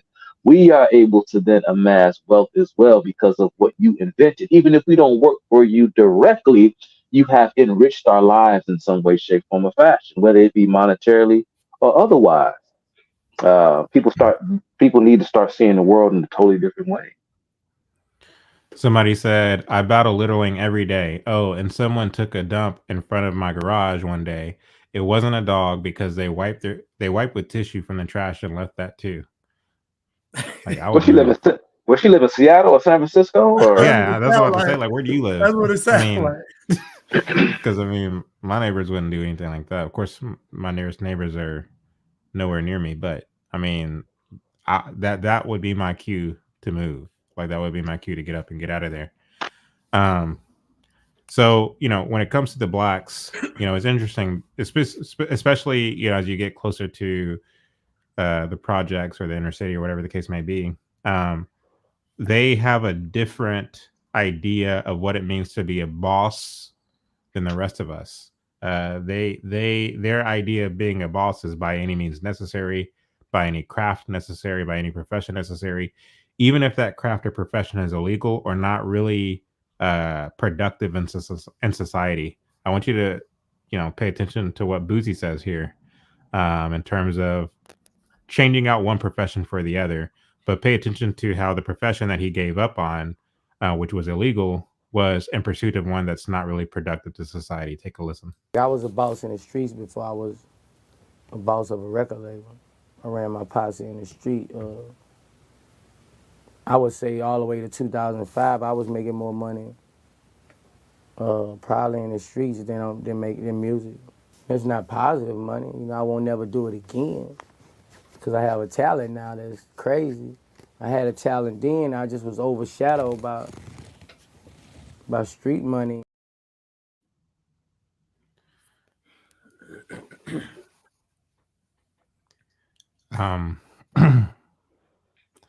So again, and what he's saying, you know what I mean? I think the general public will listen to what he's saying and sympathize with him because in their mind they're thinking, yeah, I mean, he used to sell drugs, but what he did was noble. Like he put that down and gave up on that lifestyle. And now he's rapping and he has a record label and he's doing positive things.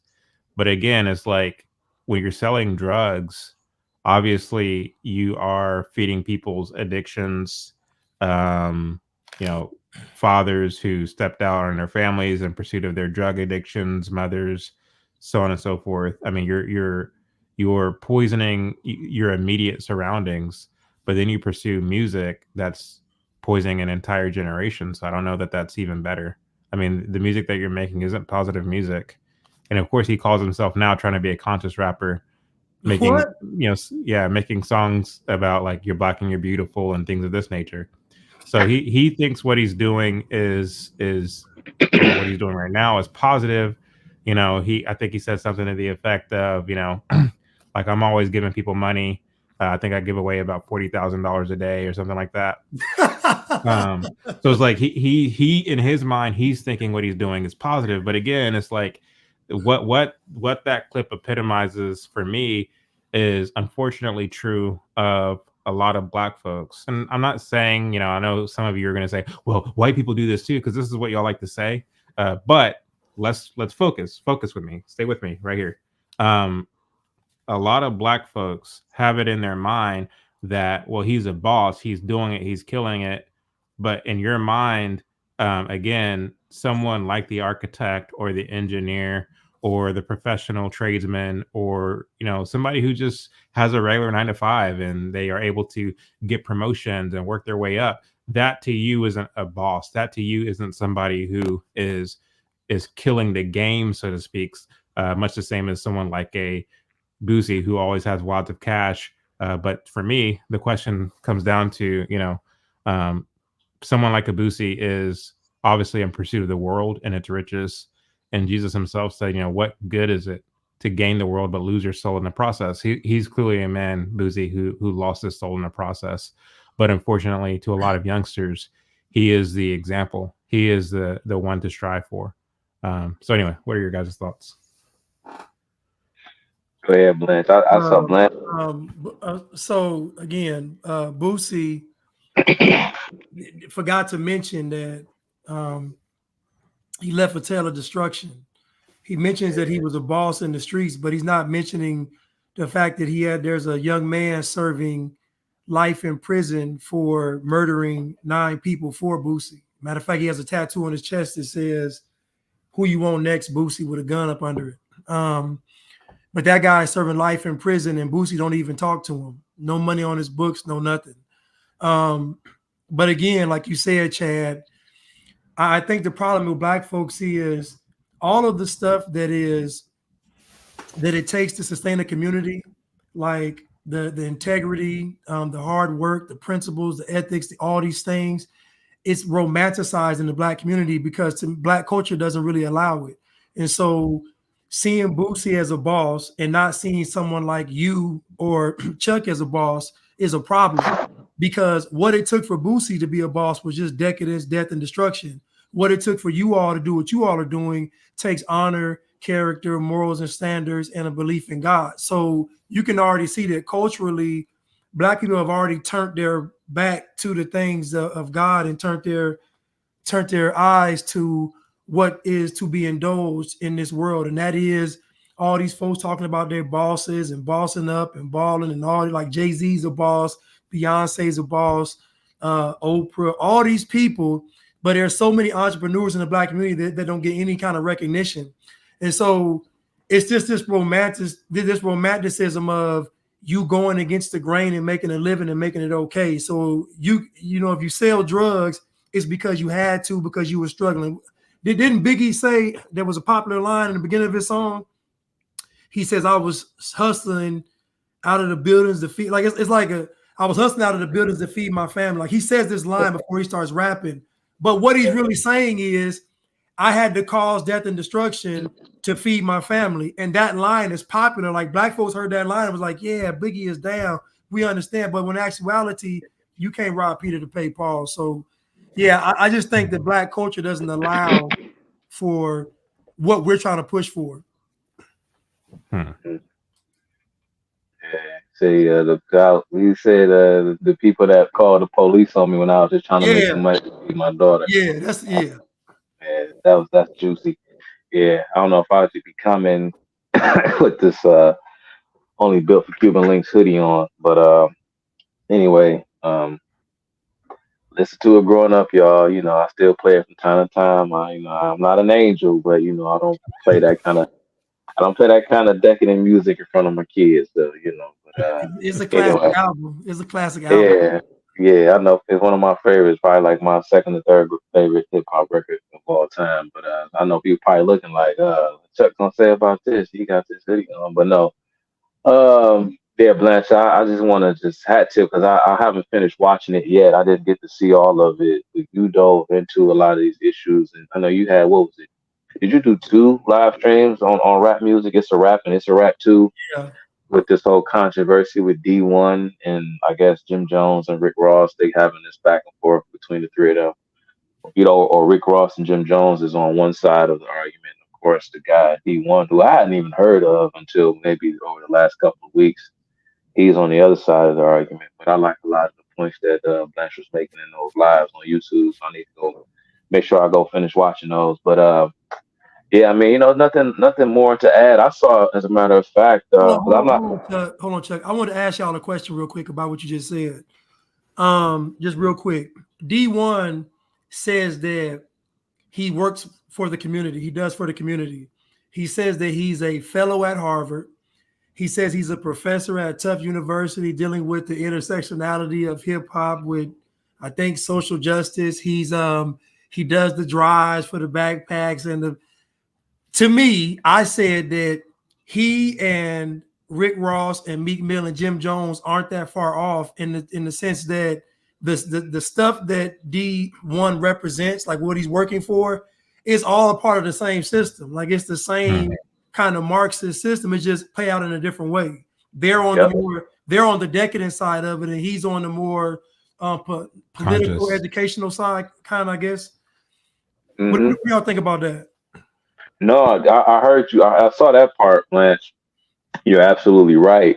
You said that, yeah, like you got Jim Jones and Rick Ross. They're talking about it on the street level, and the things that D1 is promoting. This is how it sort of manifests itself in the political space, and so it's kind of like a 2-pronged, almost like pincer attack. Coming in on Blacks from both sides.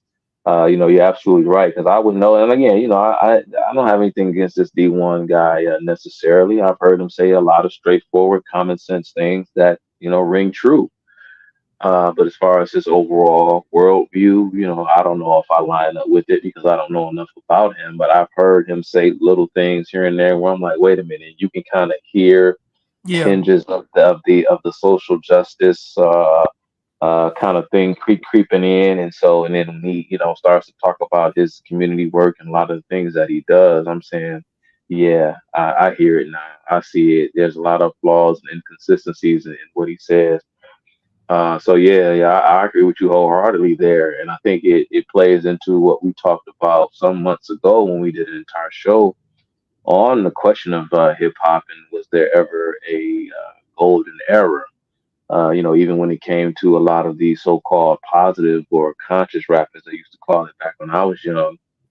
They were just simply perpetuating, a lot of this Afro-Marxism.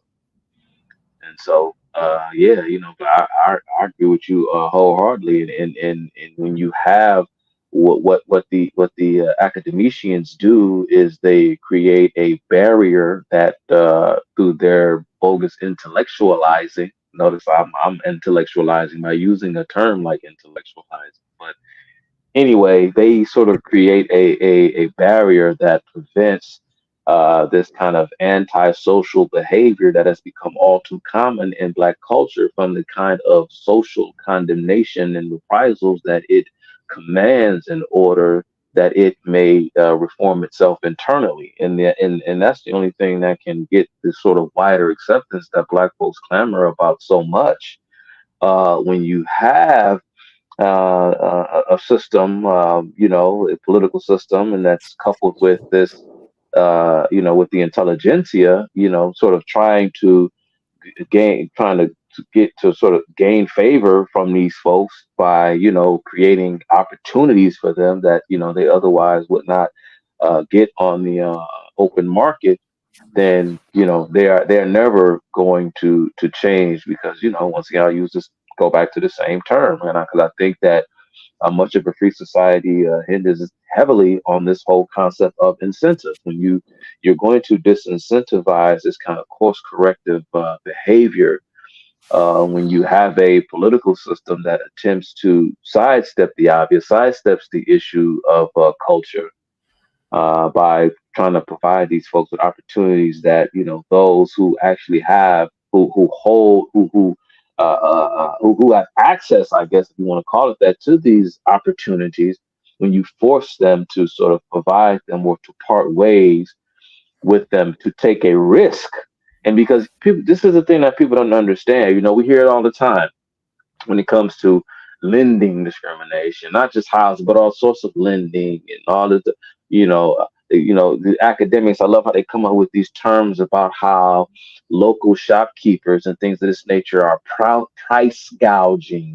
These words. And we talked about this last week as well, and I mentioned the fact that I think that the opening scene in the Hughes Brothers film, Minister Society, perfectly epitomizes this presumption that the Black community is justified in their hatred towards the middleman minority for having the audacity to set up shop in their neighborhood to provide for their families when those businesses should belong to them, all the while assuming that they are going to steal from them and rob them. And so not only are they making profit off the backs of Black folk, but they have the nerve to be racist on top of it. What did old dog say? I don't know why you trying to act like you cleaning up, that the whole thing, hurry up and buy. Yeah. And then, then we had the young lady shot in right after was that after or before what happened to I think that was Rodney King. Oh, that was after that girl, Chanique. The girl was shot. Yeah. Some Jenkins. Yeah.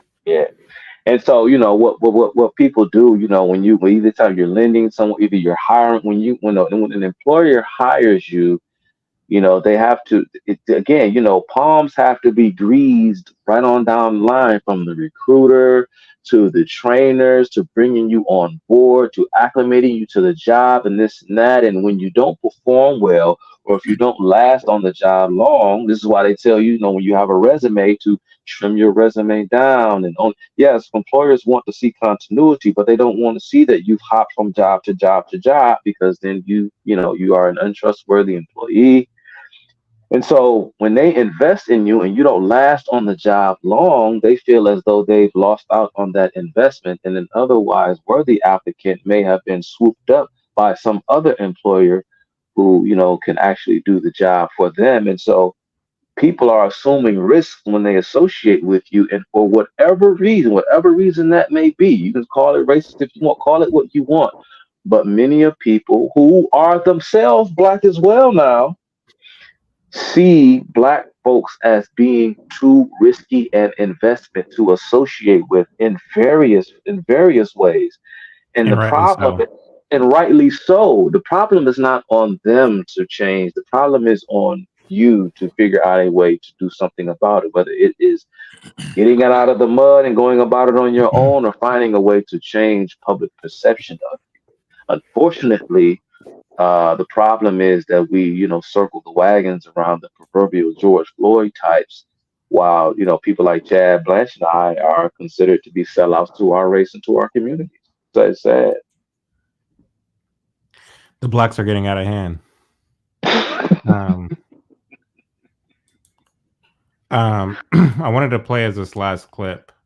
I think we touched on this briefly last time, but I wanted to tackle it more head on. Pay attention to what James Baldwin says early in this clip. Get married. Decided I would leave. I didn't get married partly because I couldn't keep a job, because I couldn't stand the people I was working for. So I split, Now, I love that girl, and I wanted children. Since you cannot get a job, your morale begins to be destroyed. Okay, so lest we, forget, he says here, excuse me, he says here that, I couldn't keep a job because I didn't like the people I was working for. I couldn't stand the people I was working for. Oh, his boy. words. His words. He says, I couldn't keep a job because I didn't like the people I was working for.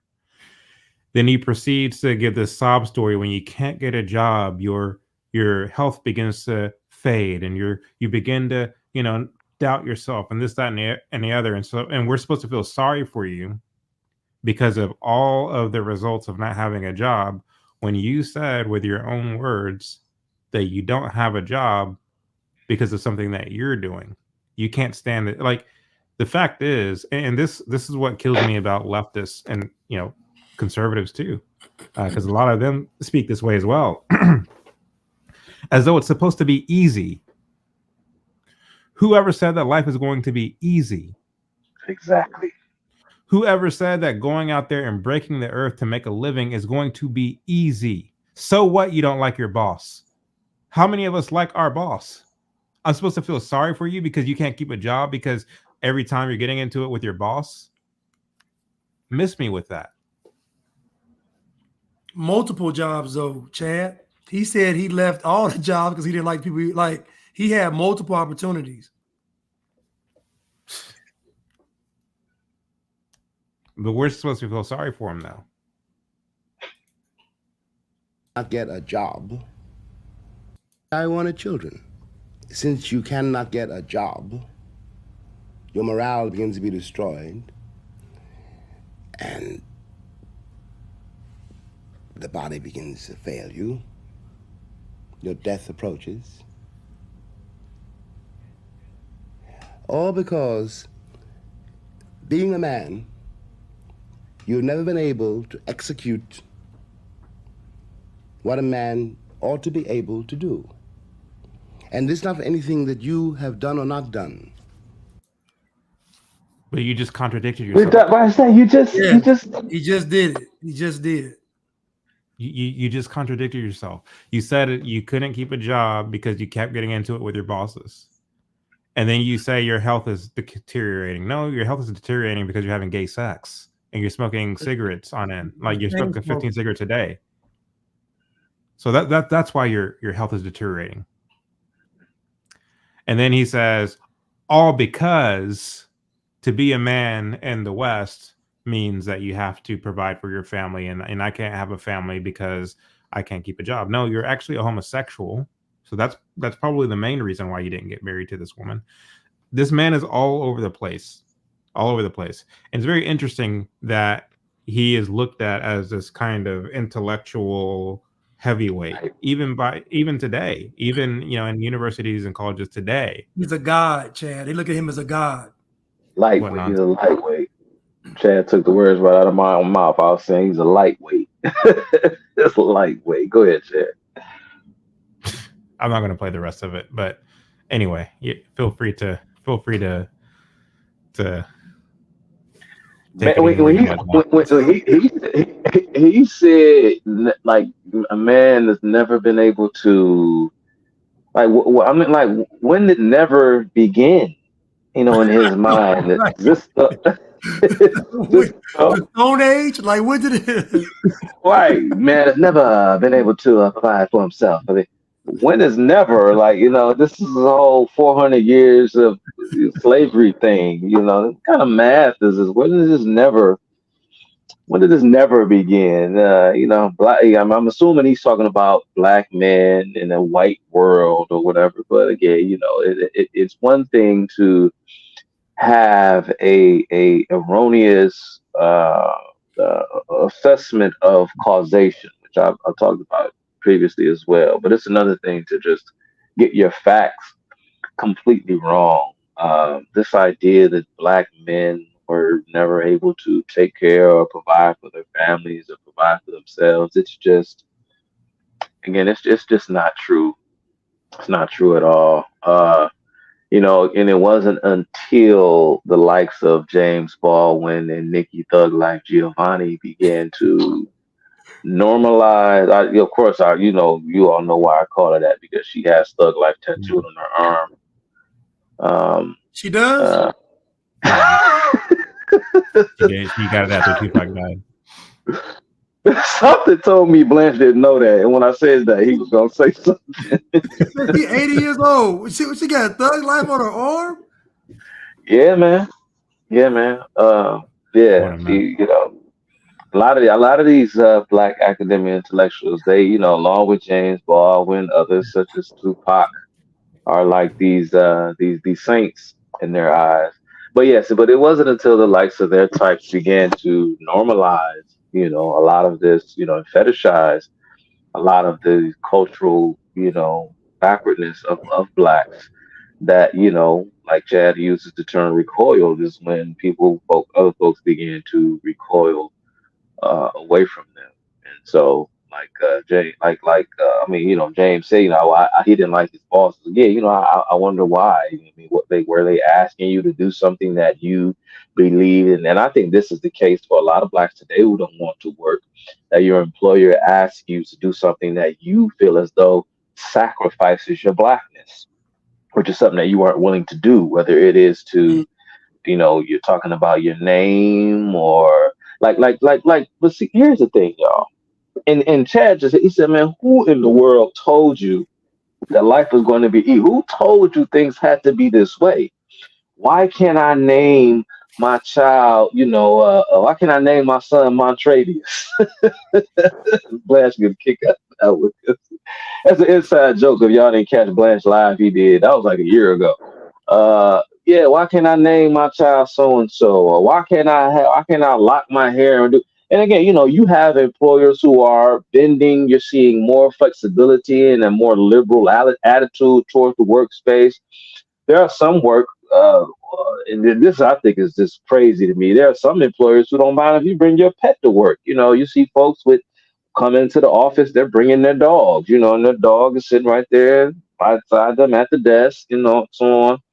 And so, you're seeing more and more folks working with tattoos and piercings and this and that because, I think that employers, pretty much find themselves over a barrel in this regard. They're desperate for labor, and these are the folks that are showing up for these interviews. But who in the world said that, that life that you could just, again, do whatever you want, say whatever you want? The reality is, black folk, that you are the minority ethnic group in a country where, again, it's a shame because like Blanche always talked about how they're trying to make everybody black. And of course, black is not based upon your appearance, it's based upon a mindset and a culture, but they're trying to sort of blackify the nation and turn the whole of the society into a ghetto, which is part of the reason why, yeah, Negrofied, which is part of the reason why these blacks are so keen politically on this kind of unitarian progressive. This was the original term for nationalism. For those of you who don't know, just go back and look into the political philosophies of Theodore Roosevelt to get the original understanding and meaning of the term nationalism. It was this kind of rebirth of this anti-federalism doctrine in our body politic in the early 20th century. But this is why blacks are so keen on, they talk about how states' rights are racist and this and that. All of these federalist mantras are racist because they want to concentrate power at the federal level so that they can corrupt and taint the society totally from the top down. And so you live as a minority in this country where, the majority has set forth a certain standard, a certain way of life, a certain way of doing things. And this has been the same of many minorities at various times and in various countries.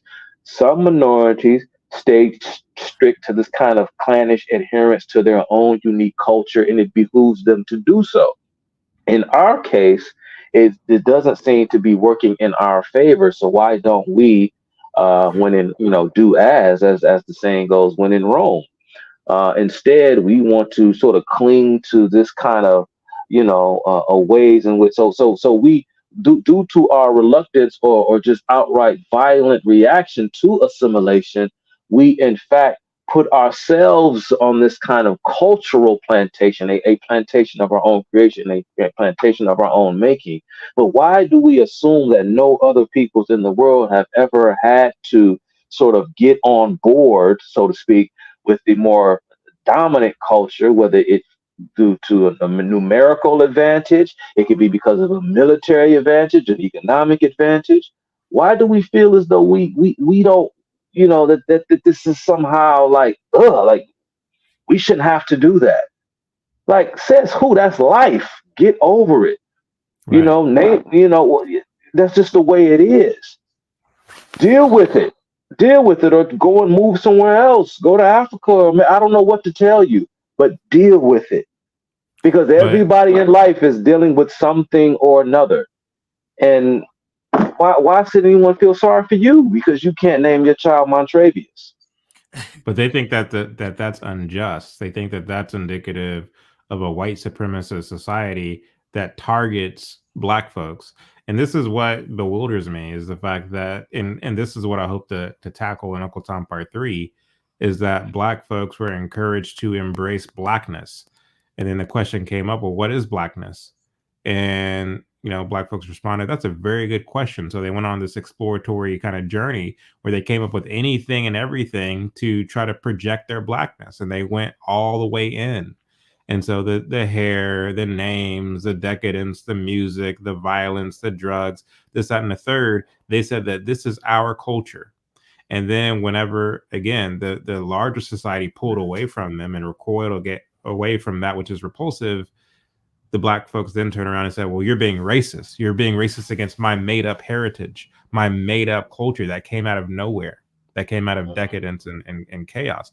You're now, recoiling away from me, not because I'm embracing something that's demonic and evil and stupid. You're recoiling away from me because of the color of my skin. How silly is that? Like that's like, do you hear yourself when you say these stupid things? But Dunty, I'm not sure. Pardon me if what I'm construing from what you're saying is wrong, but your question is, or not question, but your assertion is, there is no injury in one enjoying one right. If you're saying what I think you're saying, namely that I should be able to, have dreadlocks down to my knees, neck tattoos, sagging pants, and a wife beater, and smoking weed every day.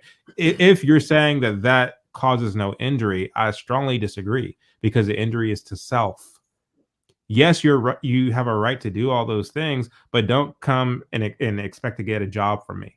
Don't come, you know what I mean? Like, don't expect to, for society to treat you like your neighbor who doesn't have the dreads, who doesn't have the neck tattoos, who doesn't, wear his pants half off his ass, who don't, you know what I mean? Don't expect to have the same kind of I guess benefits, if you will, in society when you're not willing to at least invest in yourself. Unless you're starting your own business and you're, you know what I mean? You see this in Austin where people who do have all these things, they kind of start their own business, whether it mean a food truck or whatever the case may be, and they're able to get, business from other weirdos. Like, yeah, that kind of thing happens. But I'm saying, like, it's not exactly normal to basically butcher your self-image and then go out and expect to be treated with any kind of, respect or dignity. People are going to show you respect in America because as a country of people, we don't, I mean, contrary to the image that's put up of what Americans are like, the reality is most Americans aren't going to be just utterly disrespectful to you because of how you look. Like, that's not a thing that's going to happen in real life. However, again, if you try to work your way up the proverbial ladder, and you do so with no merit to speak of at all, and you look the part, like you don't look the part, like, of course you're gonna have more trouble than the person who they might not have any merit, but at least they're willing to walk and talk and present themselves as if they have some sense.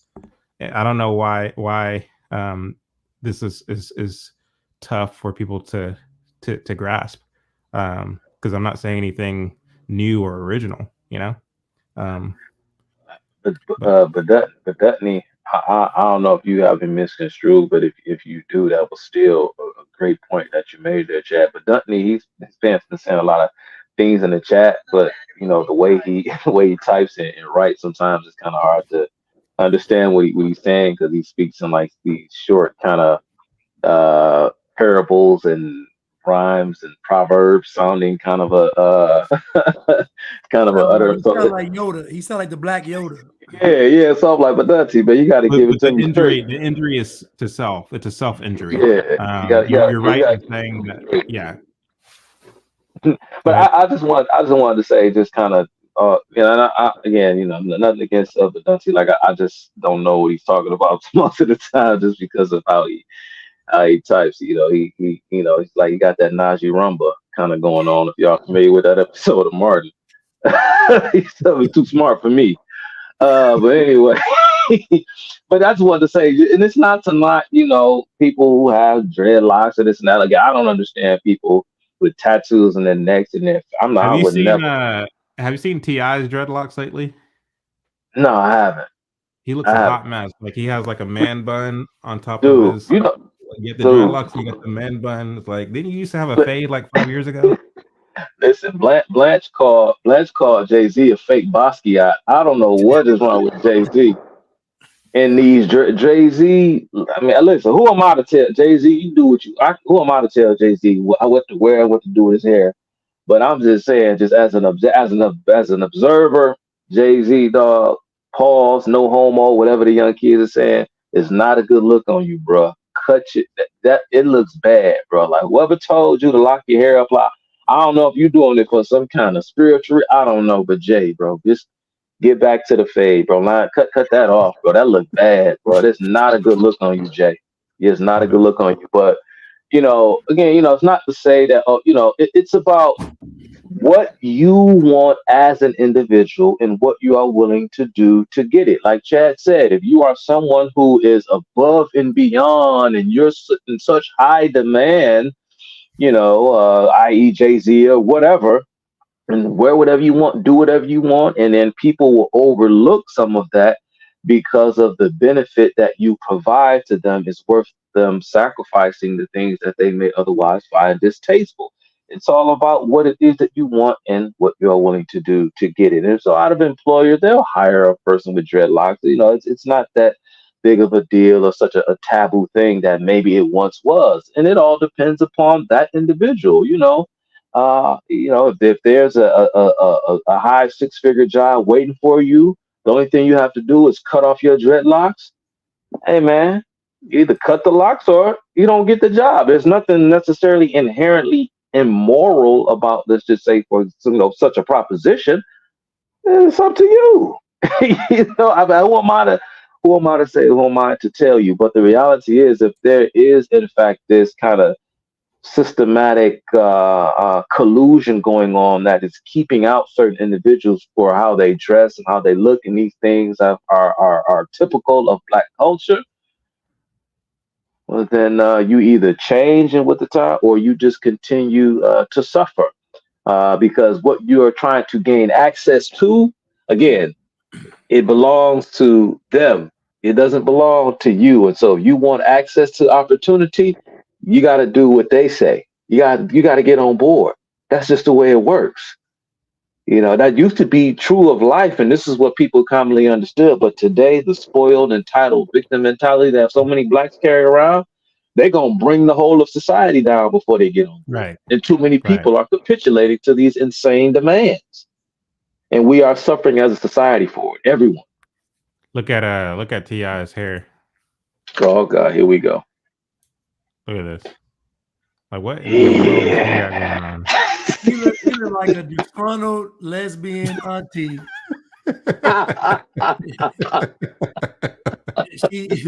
she got to You work left the house another like shift. that. She got to work another shift. She like, why are they coming to work? They don't want to work. They messing my weekends up. He like a straight up stud. What a mess. But hold on. But I wanted to go back to just address what James Baldwin actually said. Okay. He said, notice he said that he left the jobs because he didn't like them. He never said he got into anything with them. He never said they were racist. He said he didn't like them. So the reason why he left the job is because he didn't like his employers. So I'm just like, to me, that's privilege. For you to go from job to job and to say your reason for leaving is that you don't like them, not that they aren't good employers, not that they aren't competent, but you don't like them. To me, that's just the epitome of privilege, and it highlights the fact that he just didn't want to work. Like he just didn't want to work. So it kind of, and Nikki Giovanni, I'm asking myself these questions like, y'all are sitting on a show in the 70s, cameras, producers, directors, studio, crafty, all this money going into you two all having a conversation. You all are talking about why you don't want to work. If that ain't the epitome of being privileged in America, I don't know what it is. Y'all smoking cigarettes, you got jewelry, y'all living y'all best life. So again, James Baldwin is, what y'all say he was? Y'all said he was a lightweight. Yeah, intellectual lightweight for sure. And light in the loafers too. Real light in the loafers. Light there too. Yeah. A lot of sugar in the engine. I don't know how you keep the car running. and two, may I add this caveat as well, that when it comes to the vetting process that employers, moving away from hairstyle and tattoos, I don't know why anyone would tattoo their face. And I just like, you look at like Baby, Cash Money, and some of these other, like, dude, I don't know. Y'all in there in their 50s, man. Rick Ross. Right. And like I said before, I don't know, the whole face tattooing thing, I don't know if that's some kind of subliminal self-hatred, this kind of scarification is maybe some, I don't know, I'm getting all weird and esoteric with you guys, but there is no way, because your face, I mean, that is you. No one has your fingerprints and all that other stuff, but I'm just saying, like, your face though, I am not, man, my mama, daddy gave me this, man. I ain't no tattoos going nowhere near this, and this ain't because I think I'm necessarily good looking. It's just that there is no way I'm putting a tattoo on are you crazy? This is my face. This is what I show to the world. It's just, That's insane to me. That's just crazy. But anyway, off that tangent. So you have these social justice types. For example, we talked about the effects of, like, say, prison and ex-felons and them not having an opportunity, equal and fair opportunities, and this and that. Once again, once you ruin your reputation, others look at you as an employment risk because you've shown past behavior that many people are repulsed by, or you're deemed untrustworthy or whatever, for the simple fact that you have a felony on your record. That is not that person's problem. That's your problem. And so once you damage yourself by making those kind of decisions and you get that mark, you have to start off on the lower level of the economic rung so that you can work work yourself up so that you can once again be deemed a credible member of society by the people who you yourself seek to get something from by way of their cooperation. But no one is obliged to cooperate with you or to give you anything because you are fresh out of prison and you say, hey, I'm rehabilitated, I'm here now. No, it doesn't work that way. You especially can't walk fresh out of jail and say, oh, I got all these skills, I can do this and I can do that. I got my degree when I was in prison, and all of a sudden you want to walk out of jail making, with a six-figure job, or make some high five-figure job. No, it doesn't work like that, bro. You're gonna have to scrub a lot of toilets. And you may have to do it for a very long time if you want to work for somebody else, because you have to prove yourself worthy, and no one is obliged to give you anything, because whatever it is you went through in your life prior to meeting them is not their fault. It's not their burden. And so what you had as a result of that, considering the fact that blacks, you have this racism thing, and then you also have the fact that a lot of blacks, have records, I guess, disproportionately speaking. You had a lot of these social activist types pushed for legislation to prohibit employers from doing intensive background screening, so that way they figured that this would help increase black employment by denying employers the opportunity to vet one's criminal past, because it was discriminatory. But guess what ended up happening? Like I said, when you disrupt the process and you mess around with incentives, sometimes you change behavior in ways that are unforeseen.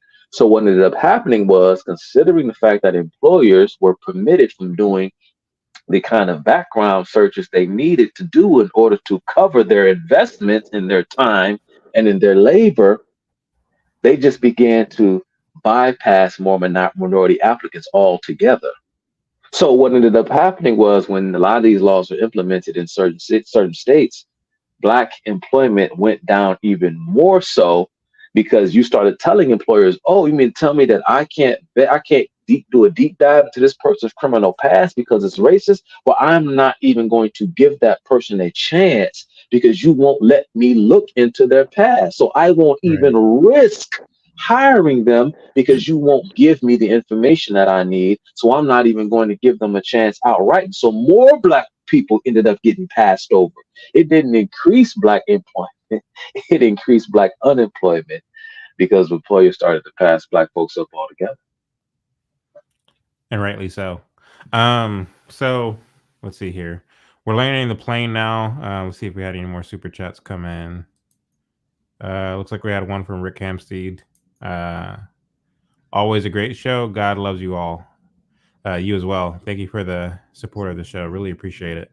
Let's go ahead and get some closing remarks from 1, 2, 3, 4, 5. Oh, this is 4. From Chuck. Well, blacks, and why can't they find real jobs? I mean, there are a multitude of factors that I think we covered a lot in these two shows. There's this aversion to hard work, again, from starts in the home. Fathers not being present to show young boys and young girls the example of what a man looks like. I remember last week when we played the clip from that guy talking about what am I supposed to do? Sacrifice my family and work myself into I have a heart attack and this and that. And the guy off camera said, man, is your family not worth it? And which I thought was a very good comeback, but to focus it more biblically, when the Bible, of course, talks about the husband sacrificing for his family as Christ did the church. Christ sacrificed for us, quite frankly, when we didn't deserve it. So who am I as a man in the absence of God, given the fact that I have headship over my family? Why wouldn't I sacrifice, even if it means working myself into an early grave in order to do so? I will gladly do so, and I will do so with honor. And I will look upon my family from the afterlife smiling, saying, look at the legacy that I have left behind. Men used to understand that, what I'm saying, as the saying goes, maybe I got this from a movie. I think it was it Braveheart, which is one of my favorite movies. Mel Gibson says, I think he says, every man dies, but not every man lives. And to truly live is to live for a purpose, even if that means dying in order to support your loved ones, because God commands you to do so. And so I think that's just a punk thing for anyone who isn't willing to work and to sacrifice and do whatever it is, of course, short of breaking the law and doing something that they're conscious that would violate their conscience. Do whatever it is that you can, and there is dignity in work, and there's dignity in hard work. Doesn't matter what it is, whether you flip burgers at McDonald's or whatever. If you want more, you want to start, then fine, do more, but just get to work and start and do something.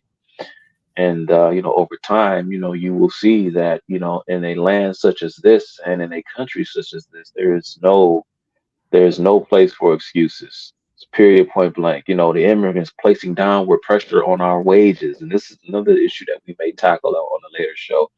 Why is it that Black folks are the ones that are competing with illegal alien or even legal immigrant labor? Why are we competing with them when we have centuries upon centuries of exposure and to whiteness?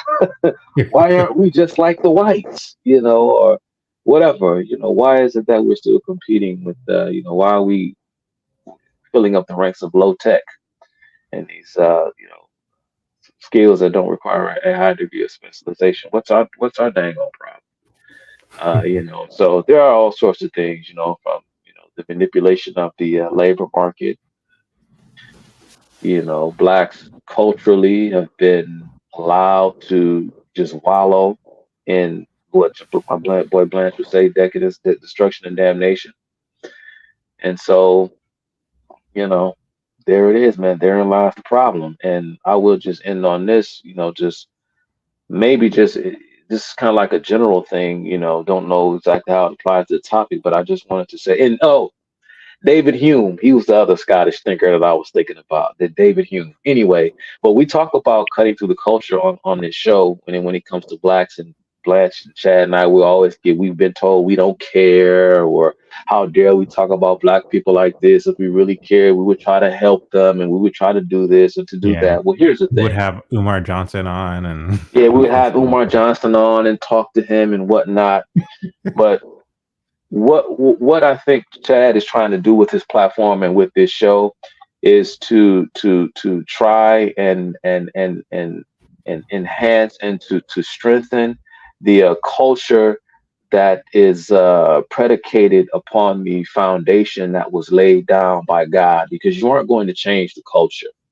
We're trying to cut through the culture so that we can pull those who want to leave out of the culture to bring them into something new. You're not going to change black people. You're not going to change or any struggling people for that matter.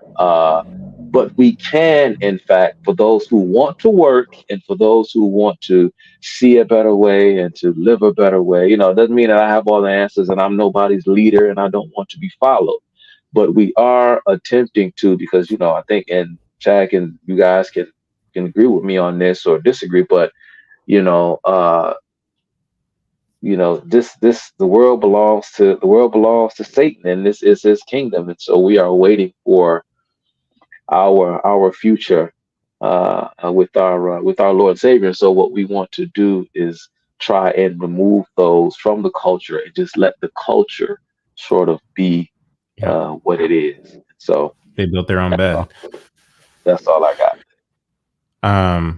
Rick said Braveheart is a movie that keeps white people from not giving up. Oh well. I wonder what the black movie is that or the movie that keeps black folks from not giving up. The Wiz. No, movies like The Color Purple, 12 Years a Slave, Amistad, Roots. shows like Good Time, just the whole decadent catalog of shows and films that black people cling to for survival. I think it is Roots because I notice a lot of black folks kind of identifying with Kunta Kinte. Somebody mentioned Mark mentioned Glory. It's been a while since I've seen Glory. I got to go back and watch it. I remember it being like a great film, but I don't know if it was historically accurate or if it had some wokeness in it, as we would say today. I need to go back and watch Glory, but I do remember like Denzel Washington and my man from Ferris Bueller's Day Off. I forget his name. Jeez. Matthew Broderick. Matthew Broderick, yeah. But yeah, I think Kunta Kinte and Roots. I think what's his name? Wasn't Colin Kaepernick doing some kind of like combine or something like that with a hoodie that said Kunta on it? Yeah. You have a lot of black folks too.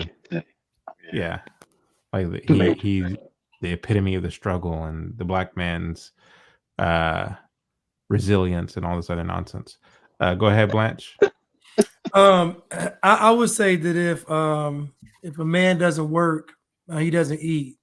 So we know that working is a godly principle because you build character when you labor on things to try to make them better or to achieve a goal. Again, these people are, as Chuck mentions often, that they're atheists, so they don't believe in God. So what they're really attacking is God. Black people don't have a problem getting a job. Black people have a problem with their culture, and their culture is telling them that they don't have to work because they are oppressed.